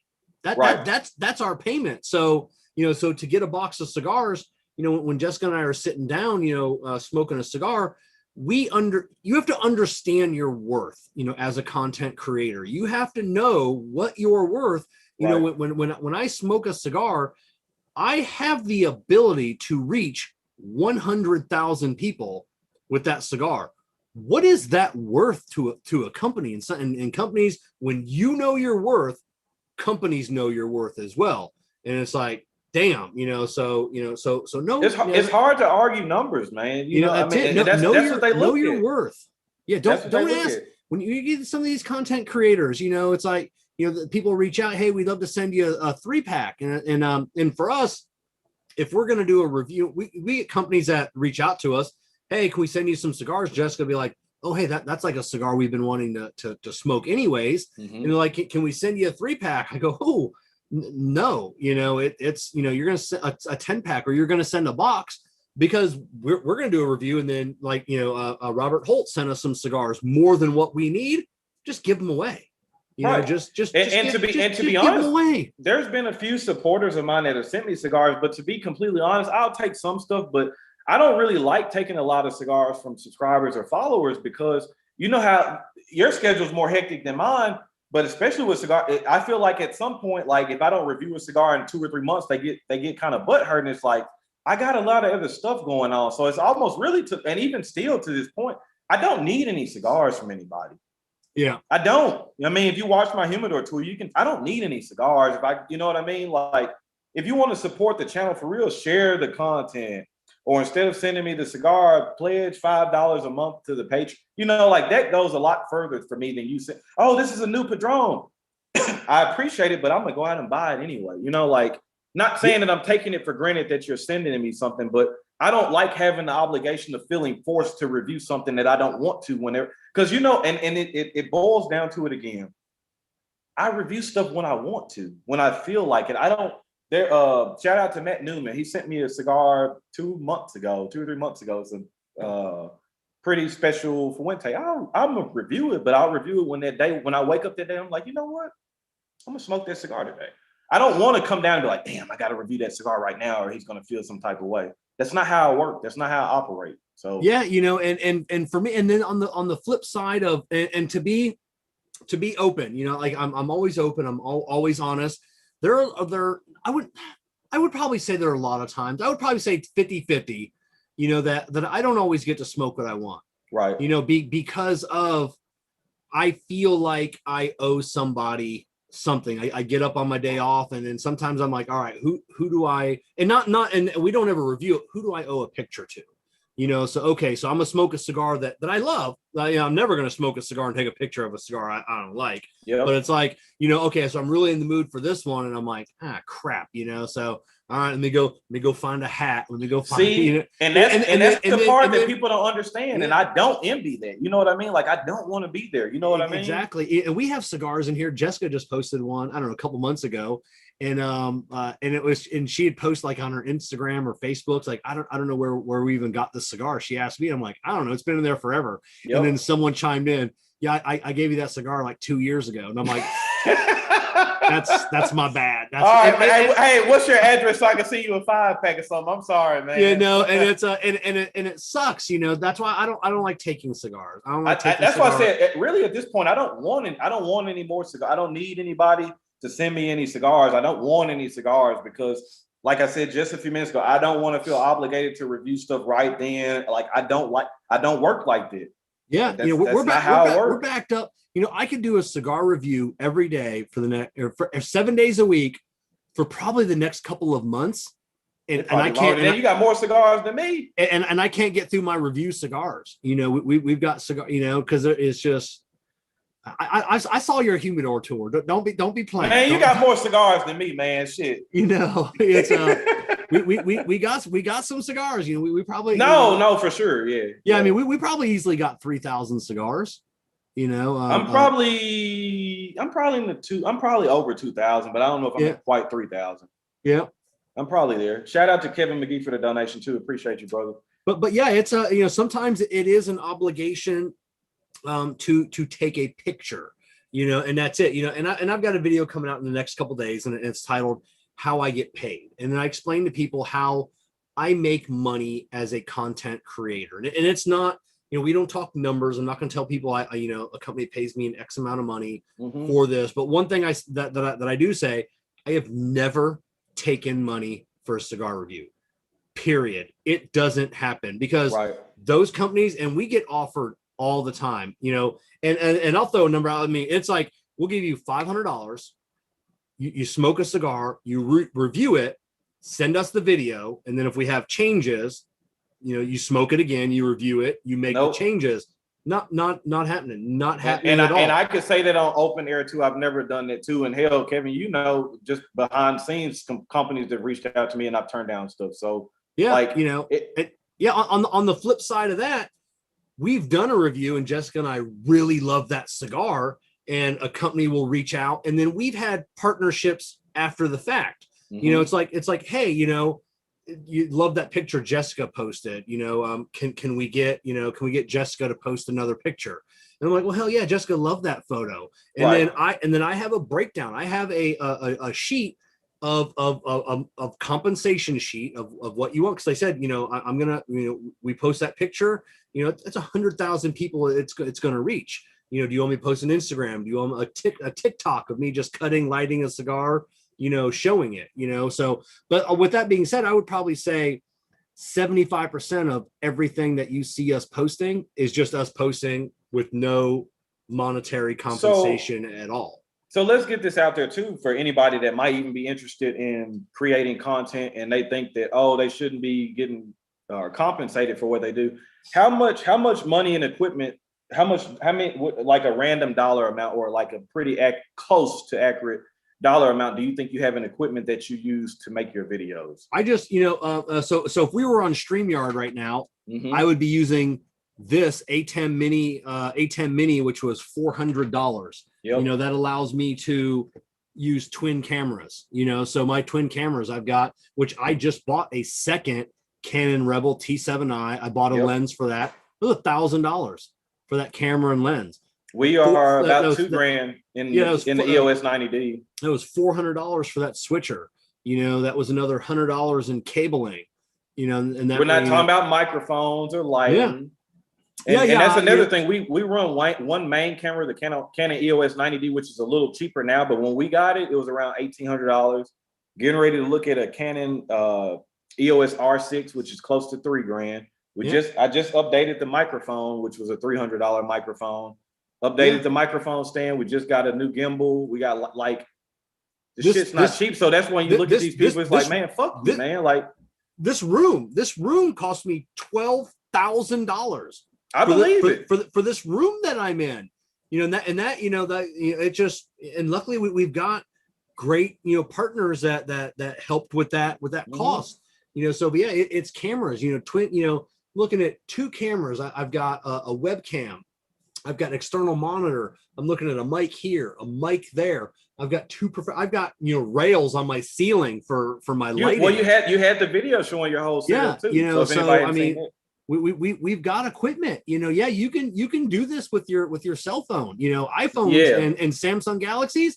They take fantastic video. Fantastic. Now here's the thing that people don't want. Like me and Eric talk about this all the time. You can do it with your phone, still be great. But if you look at the Jeremy Sayers, Peter McKinnon, Cigars Daily, what they're doing, what I'm doing, what Kevin's doing, that's not a cheap setup, man. It's not. What they say, it costs to be the boss. Like it's not cheap, man. If you want to elevate and do different angles, and hell, Cigar Show Tim knows now. He's been fully invested in a camera, new microphone. He set up a new setup for a studio. Like this stuff costs money, man.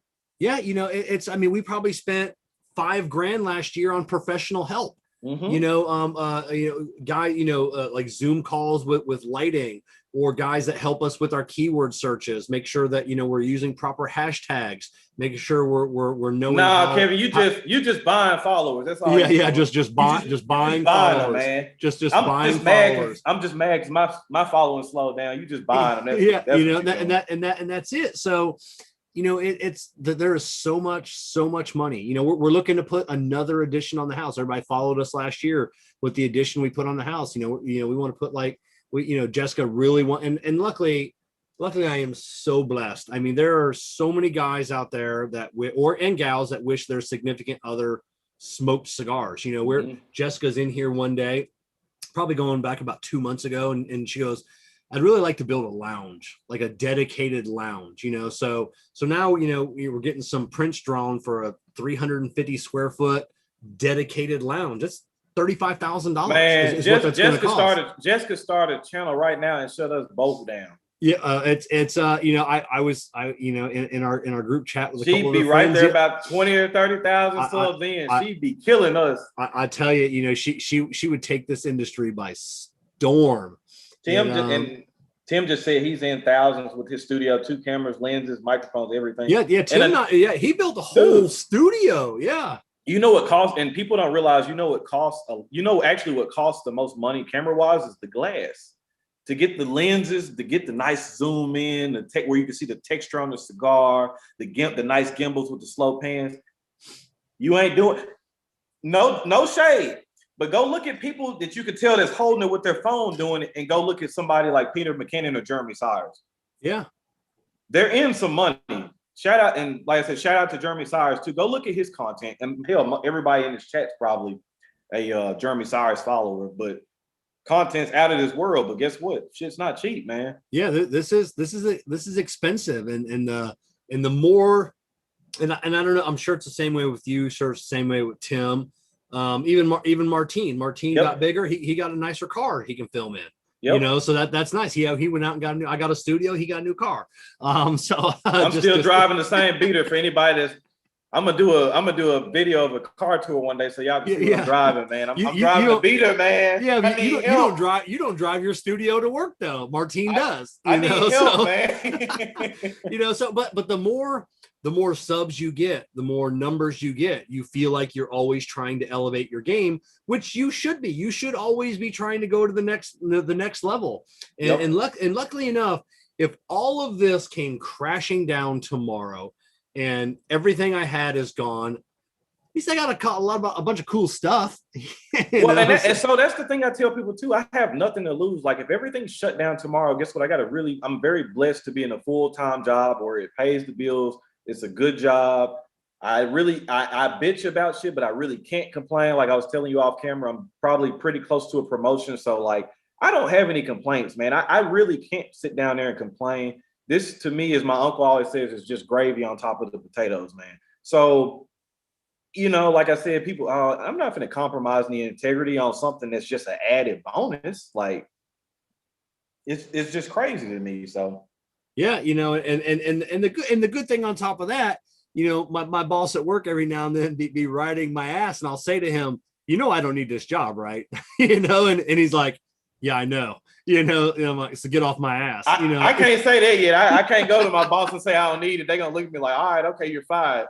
Shit, then I'd be calling your ass like you need a grip or a cameraman or something. yeah, that's it. And then Martin had mentioned, I didn't know, Martin, you were laid off. I know you were at home for a while. I thought Martin had he's working at a lounge now, isn't he? Yeah, I think he's working a couple of days a week, 2 days a week, I think is what he said. I'm actually happy to see what he said too, because, you know, I know what you're doing. And it's like I said, not being nosy or anything like that, but it's actually nice to be able to see Martin. I saw where Martin said his goal was to be able to open up a lounge in a couple of years. So now we see what Martin's goals are. Yeah, he dumb. Hasn't really come on. Yeah, that's dumb. Yeah, waste. Martin, I'm gonna tell you, instead of I know. Instead of a lounge though, you might want to run just a full-on shop. Instead of a lounge, just run a shop.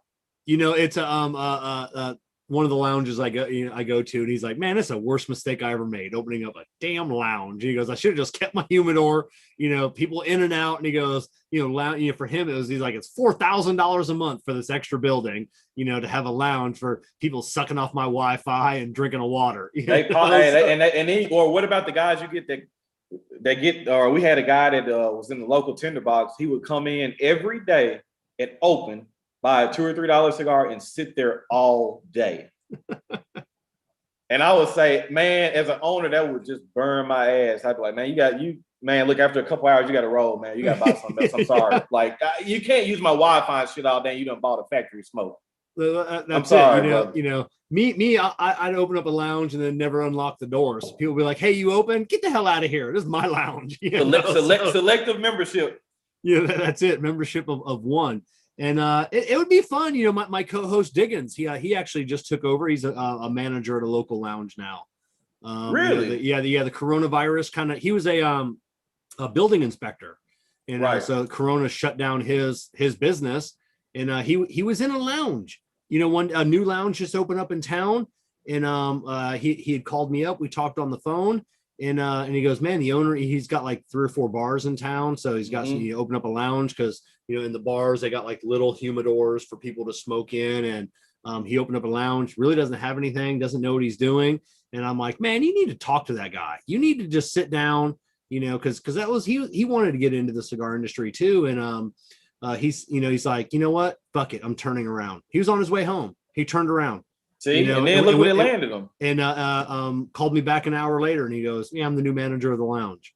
And Diggins, they let Diggins be a manager. Yeah, I know. Oh shit! Hey man, I'm coming from the tank. No, and the shop's gonna do good because he's in a town with like I think he said only 2 other shops. And you know why Diggins is going to do well too. Not only just because of that, but people have to look at resources. So think about anything that Diggins doesn't know. You're just a phone call away, and in between you and him, he could talk to Jonathan Drew or who. The resources are there, and that's what people don't want to. That's what people forget about, the resources. Yeah, exactly. I might not know it, but guess what? I got a phone that I can call John Hughes. I could find out very quickly if I need to know whatever I need to know. So the resources is invaluable. Exactly. I mean, the other shops in town that, they never carried Dunbarton. They didn't carry Aganorsa. They didn't carry Room 101. He called Terrence Riley, messaged Terrence. We had Terrence. And Terrence is such a good dude. Terrence helped him out. He messaged Matt Booth. Matt's like, yeah, I'll get you all the info you need, whatever you need. Terrence Drew Estate, it's like, and I'm like, you got the in on Drew Estate, what do you need, so, the other lounge never want to carry Dunbarton, he brought in, and I forget what he posted up earlier, like, box of meat corridas after like, whatever it is, like one day, half the box is gone. But shout out to Ashhead Cigar Junkie. He just got a job at a local lounge too. So did he? Oh, right. Yeah. So everybody's getting a job at a lounge. That's the new move. I'm gonna have to go give me a job at a local lounge. My local lounge, I said, he's been asking me for a year. Hey, when are you gonna come to work for me? And I told him, I said, you know how much I make as a mechanic. I am a ASC certified master tech. I go, how much money I make. He's like, man, I can't pay you that. And I go, you want me to come work here for less money? I go, dude. So speaking of that, the local lounge here, Tinderbox, we were talking before we got a deal in place, and they mentioned, they were like, yeah, man, we could do an event with you one day. I was like, no, I don't want no events. I just thinking about that and working in the lounge. I'm like, nope, I'm good. Like, I like being able to go into a lounge. Nobody knows who I am or whatever, especially now that we're wearing masks on our face. I'm like, I do not want to be at a lounge. Even if it's paid. And I'm hoping it stays fun. So that's the one thing I have advice for Martine. Please, Martine, I hope you continue, and Diggins, I hope you guys continue to love this industry. I hate working on cars, like my own car. Like I said, Jessica's car, I had to put a hub bearing in her. She's making noise, her car making noise like last week. I'm like, I don't want to work on cars. See, at least you know how to do it. Most people have to go pay to get it done. Oh yeah. The $800 job I did for $180. So So if I got any car problems, I'm driving down to Florida. I'm gonna holler at you. Well, that's it. I remember having a conversation with Brian Glenn. He had posted a video on one of his other channels, and he had to do some like some bearings on his little Kia. Yep. And couldn't get them off. And then he had said these are pressed in bearings. I don't know if anybody knows what that is. Yep, but I'm like, no, they're just bolt in, man. And he's like, well, do you know this for sure? And I'm like, yeah. I work on them every day. I do. So so I Googled a picture. Then I circled it, and I'm like, you see this spot right here? Hit this as hard as humanly possible with the biggest hammer you own. I promise you, it's going to come out. It's. He messages back later, and all the message says is "thank you." No, he took it somewhere to had it done. He couldn't. He at the end of the day, he still didn't believe me. Sounds about right. Took it somewhere else. Had the job done. But yeah, it's that's my biggest fear. I don't have a lot of fears. I get nervous. I mean, every time before a show, even this show, I had to take my nervous poop before I got on this show, hanging out with my boy Ron. I remember you told me that like before I got on your platform, and we were behind the scenes before we went live, and you were like, yeah, man, I just got back from this nervous poop. And I'm looking at you like, what? I took a nervous poop tonight before getting on here and talking with you. It's just, but my biggest fear is growing to not resent the industry, but not love it as much as I love. There's nothing. This is such it is, even with all the stuff that goes on, it's still such a great community. It's just that it's just the reality. We see it in different niches and things like that. Like I've seen it in the sneaker community. I see it in fragrance. I see it in whiskey or what. It's just it's things that happen. But it's just like that's my biggest thing that I try to tell people that are starting their channels out. Make sure you're starting it for the right reasons, man. Yeah. Don't start. And anybody that's doing it now can tell you, don't start it to try to become noticed or famous or make a lot of money. That shit is a myth. Like, you do not, you know what I mean? Like, as you see, and like I tell you guys all the time, read between the lines. You see Kevin still has a full-time job. I still have a full-time job. Lee Max retired. All of us, I mean, I don't, other than probably what, CO and Vixen.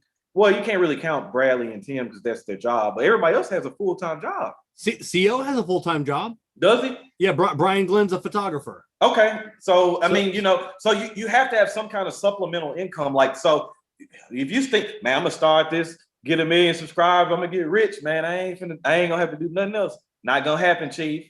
Not gonna happen. Not gonna happen, Chief. That's it, because Brian Glenn knows too. You know, and even and so I, yeah, I could quit my job today and I would be financially stable. But on top of that, a lot of people don't, or forget, I have a business. I manufacture product. I have a physical business where people shop on my website. Right. I mail them stuff. So, so that's a little different about me too. So yeah, I could leave the mechanic field, but if all of this shit hit the fan in 5 years and this thing come crumbling out, trying to get back into that industry, could you imagine trying to get back to being a firefighter, EMT? It wouldn't happen. The moment that I left, I would know in my mind subconsciously that I would never be able to do it again. Yeah. It's just, if I ever leave the fire department now, like, it's not going to happen anymore. I know what it took. I know what it took to get there, and I know what it took to get to where I am now. The being a first responder or a firefighter, it sounds crazy being 31, but it's a young man's game, meaning this is a job meant for 20, 21, 22, 23, 24. Like, this is a young person. Like, as you get older, you got to think about this too. I've been on the force for 8 years. I fought a lot of fires, made a lot of car wrecks, done a lot of things. My body's not the same as it was 8 years ago, man. Like, you know what I mean? Like, it's just too much that would have to go into it. If I quit for a year or 2 years and had to try to come back on a force, like, there's no way. There's no way. Yeah, I mean, I was off for 4 months after my car accident, with shoulder, and like, I'm sitting back. I've been back to work for 2 months now, and I sit back and like I get all these young kids to do all my heavy lifting. I'm like, I don't want to lift that thing anymore. That's heavy, just it looking sucks, at it, man. And that's one thing that you never realize too. It doesn't matter what great shape you in or anything, but Father Time is going to always remain undefeated. You could be the best human being in the world. You can't beat Father Time, man. That's it. And my business is kind of like yours. There's a progression. You start off in my business changing oil, changing tires. You move up to being a mechanic, then lead mechanic, to where you're not doing it. And then eventually you get broken down. You move to a sales position, then a management position. Same with you. You start off, then you want to become an inspector, fire marshal. Eventually you want that desk job because you want to be lifting that heavy ass shit. And it's funny because you see the guys coming in, they're like, man, I want to fight fire stuff. And I'm looking at them like, I hope nothing catches on fire. Like, fuck that. Because people don't realize it's fun for while it's on fire and you're putting it out, it's fine. But after it's on fire, you got to clean all that shit out to make sure nothing rekindles. That shit sucks, man. You're there for hours for a fire that it took you 2 minutes to put out. You're there for 2 hours. That shit sucks. Yeah, my buddies that are police officers, and after the adrenaline's pumping after whatever, and he's like, damn, I gotta do all this paperwork. I gotta do all this paperwork. 6 hours just so I don't get sued. This is some bullshit. Yeah, I know. That's why they want to be detectives. That's why they want to be sergeants. They look at that desk like that's where I want to be. I see we got.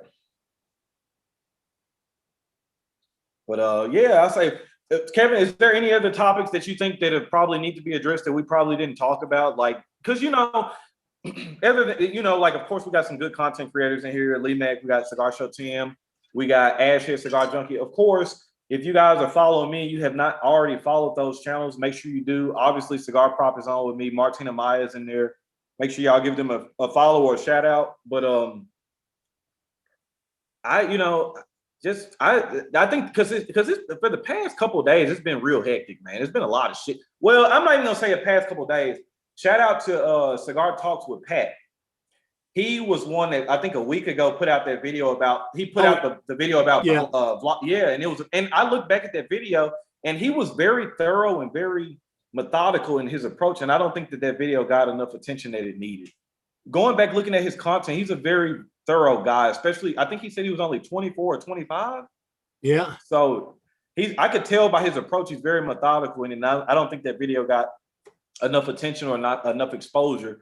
But I guess from the start of that, and then it's just been like a hellacious week, just all kinds of shit going on. So, yeah, you know, I hope everybody takes away a little bit from this conversation we have tonight.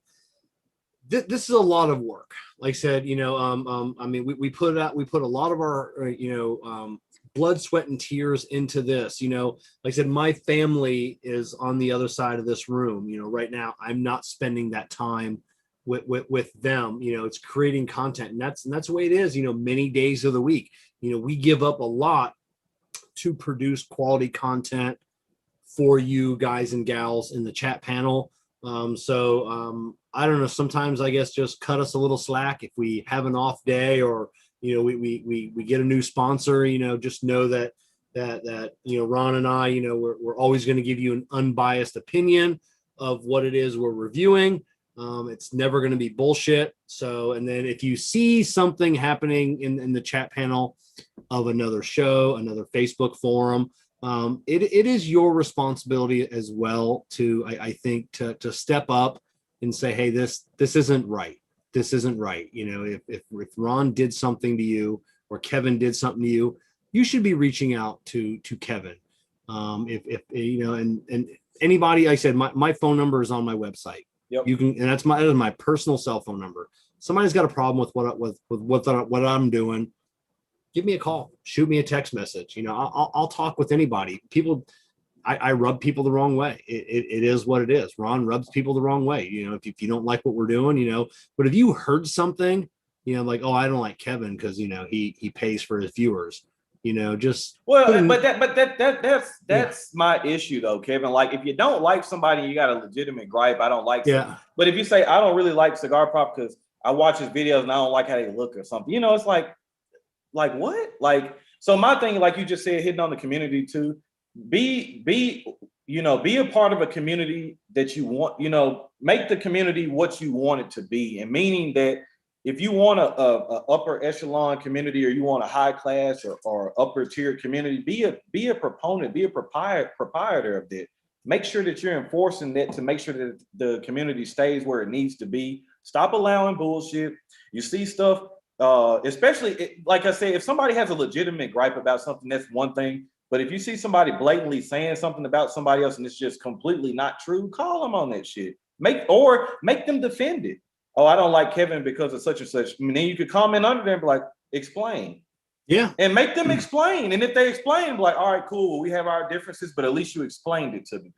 You know what I mean? Like, oh, he's a walking advertisement. So is every fucking body else on this YouTube platform. So how the fuck is Ron any different than anybody else? You know, like go ahead and put the cat out the bag. Why you don't like Ron? You know what I mean? It's just like, and before we get out of here too, Kevin, I wanted to say this too. This might be very unpopular, but I think it's just the fact of the matter. So I started smoking in 2015. When I got on to YouTube, you had Lee Mack, who had just started, probably been going for about 7 or 8 months. You had Charles Wallenford, who was a rookie he was the rookie of the YouTube channels. You had Piero Maduro, who was very seasoned, even though he had just got on YouTube. You could tell he had a very respectable palate, knew what he talked about. That pretty much was it as far as the minorities. You had Cigar Vixen as far as women, but now you have an influx of a lot of minority reviewers, a lot of Black reviewers, a lot more females. And just to be honest with you guys, I feel like that entail is a really big problem with a lot of people. I feel like people are so used to seeing your traditional Brian Glenn, Tim Rollins. Shout out to, and this is, like I said, this is no shade to them because they both are still putting out videos, but you have Tim Rollins, Cigar Obsession, Famous Smoke Shop, JR, all these channels or whatever. But I think the problem is so many people got so used to watching it, and then you got a new influx of new kind of smokers coming in, changing the game a little bit. And like you said earlier in the stream, people are afraid of it. But don't be afraid of it. Embrace it. And my thing is, especially if the content is good and strong, don't run from it. Embrace it, man. Because until it's going to make your favorite content creators up their game, and it's going to make the community better. So that's my whole thing. I'll look at a lot of things and a lot of people's reasonings. And like I said, it's an unpopular opinion, but a lot of it I'll look at, I'm like, man, they're just doing this shit because I'm a minority or because I'm black. If I would have been a white guy or a female, it wouldn't be no issue towards it, you know? Because when I look at complaints, it's never his content sucks. I've never one time seen a person ever say his content is garbage. Why do you not like Ron? Man, I don't know. He's flashy and arrogant. Cigar Obsession isn't arrogant. Tim isn't arrogant. Bradley's not arrogant. Cigar Vixen, she's not flashy. Cigar Vixen's not flashy. You see her reviews. What is that? What is that? $1 million house she's in? Yeah, so it's fine for her. But the moment that proper Ron decides to come on and talk a little shit, it's a problem. Yeah. So that's why I would leave that with you guys to challenge you guys with that. Just make sure y'all are staying true to the craft. Make sure you guys are staying true to the game. Call that shit down the middle, man. Judge that shit. Don't base it on gender, color, or anything. Base it on content. If the person's when I watch, and Kevin will tell you, we just like Lee met, we bounce ideas and channels off of each other. And hell, any content creator in here will tell you too, if they're being completely honest, there's a lot of channels that'll share stuff and the content's just not strong. It has nothing to do with how you look or your gender or whatever. Just if your content sucks, it sucks, man. It's just what it. I don't know how else to tell it to you. Like if you tell me to watch your channel and I go look at it and I'm not sharing it, I'm trying to be respectful to you and what you're doing. And so I'm not going to say anything because I don't want to hurt what you're doing.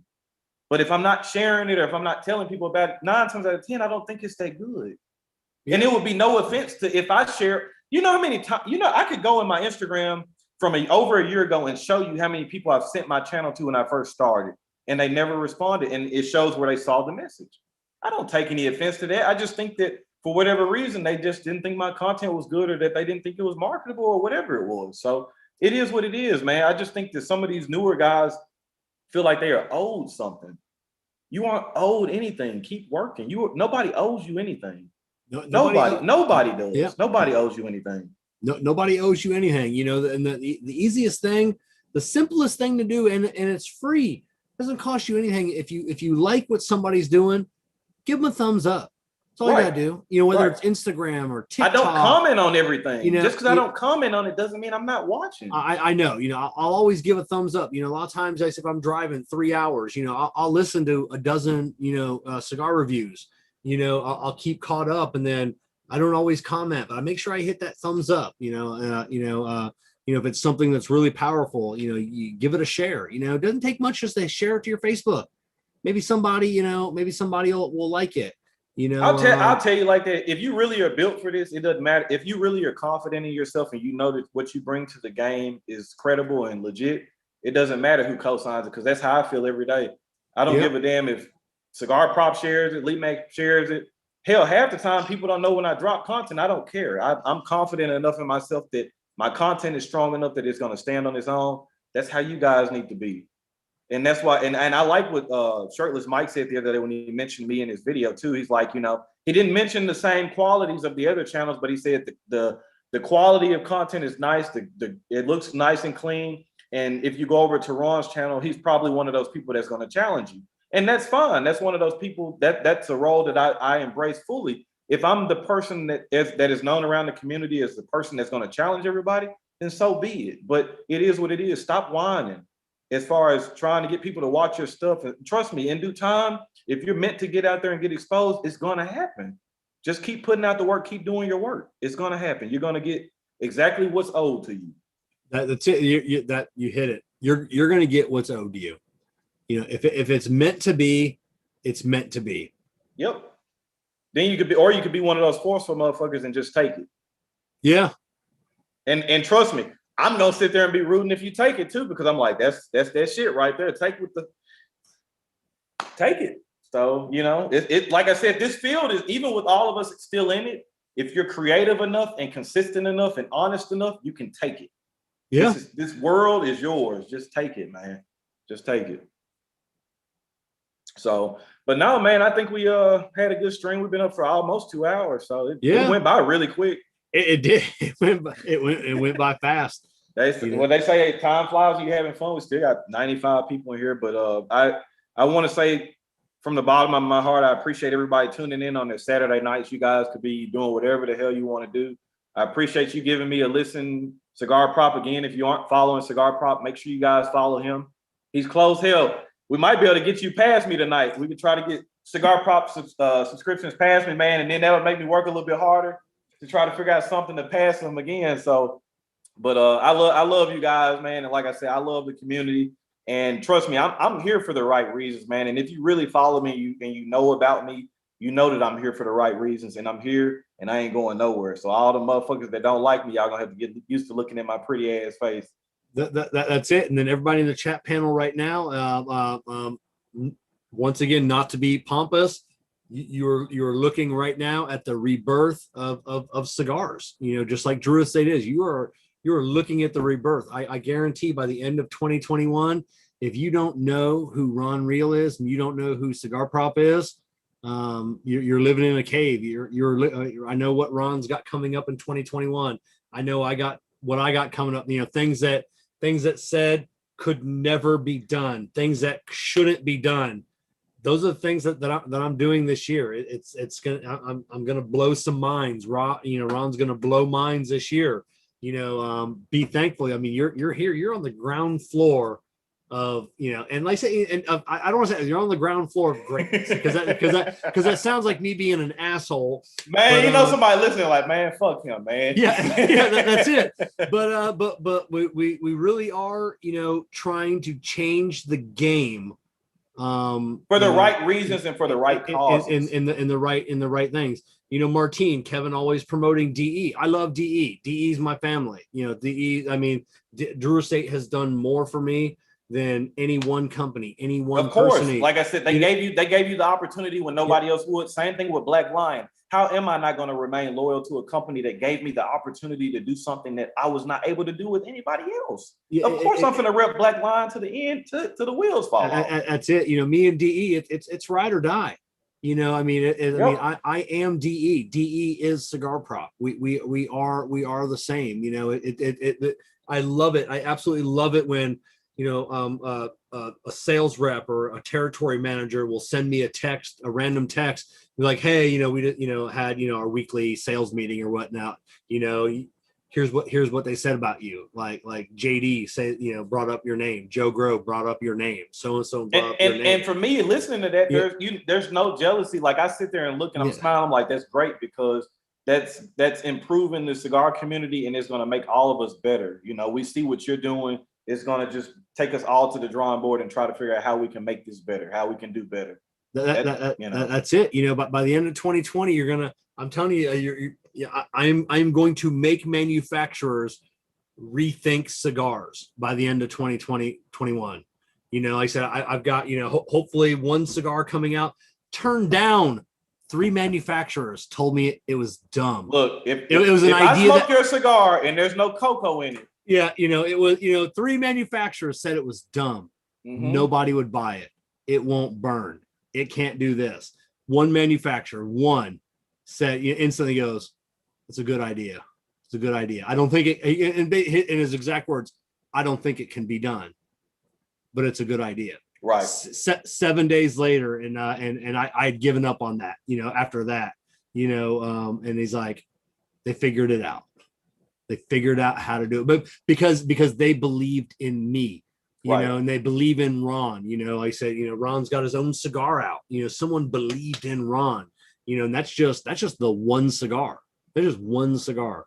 You know, so like I said, between both of us, we'll be around for a while. So it's, you know, even if you don't like us, you're gonna have to get used to it. If you don't see us for a while, and shit you can do about it. I love that. You know, you may not like me. You better get used to it. Get used to it. I mean, that shit's there, man. You know, and then on top of that, we'll see you at the top. Yeah. That's Ain't it. nothing you could do about it. You don't. I mean, you can hate that shit all you want to. It's you can't stop what they got planned for me. You can't stop it. That's it. You know, just turn your. If you don't like it, turn your head. You know, that's it. You know, we're on a path, whether it's predetermined by whatever fate, God, whatever you want. You know, Ron and I are on. We're on a path that has been set, you know, forth, and it's just, you know, sometimes I don't know if Ron feels it. It's like I'm just riding that path. I'm just riding that path, riding in that car that, you know, that you know, it's already been set. It's already, someone else put it in drive, and sometimes I just feel like a passenger.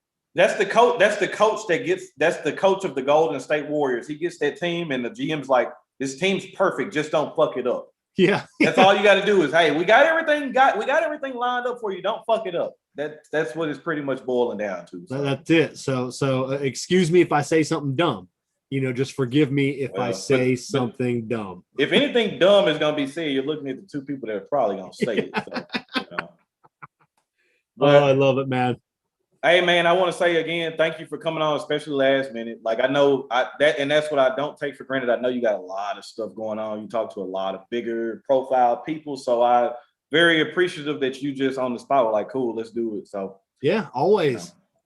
I figured it would be a decent live, and you guys have not disappointed. I say you guys exceeded my expectations as you've always done. Like I said, continue to share the content. If you're a cigar smoker trying to further the cigar community and just entertainment, knowledge, or whatever like that, y'all can continue to support your favorite content creator, whether it's me or Kevin or somebody else. Y'all support them. And like I said, when I started this 4 Cigars for Life challenge, it was not with me, and Kevin will tell you, it wasn't for me particularly, it wasn't for that. It was to get if everybody would have played their roles and done what they should have done, it was going to spike the algorithm and get it to go crazy to get everybody some attention. But, you know, I can only do so much, man. I can only do so much in the, you know, it is what it is. And definitely thank you everybody in the chat panel. I know Ron already said it, you know, Eastern time, it's 9:00 on a Saturday night. Yep. You know, a lot of you, you know, have families, you know, that you could be hanging out with, but you decided to come join Ron and I. Just sit down, smoke a cigar, have a good time, you know, shoot the shit, and just talk. And just know that, you know, I really do appreciate that. I mean, I appreciate everybody that watches every single piece of content I produce, and because there are a lot of content creators out there. You could be watching anybody else. So when you're watching me, just know that I really appreciate it. Definitely, man. On that note, I guess we'll get up out of here, man. Y'all know the name of the game is relaxation and enjoyment. And as Kevin got on his shirt, y'all damn sure don't forget to be driven, never motivated. And this ain't even cigar talk. Y'all go through y'all's lives being driven. And on that note, man, we'll catch y'all later. Kevin, I appreciate you again, brother. Thanks a lot, Ron. I appreciate it. All right, man. We'll talk to you later. See you.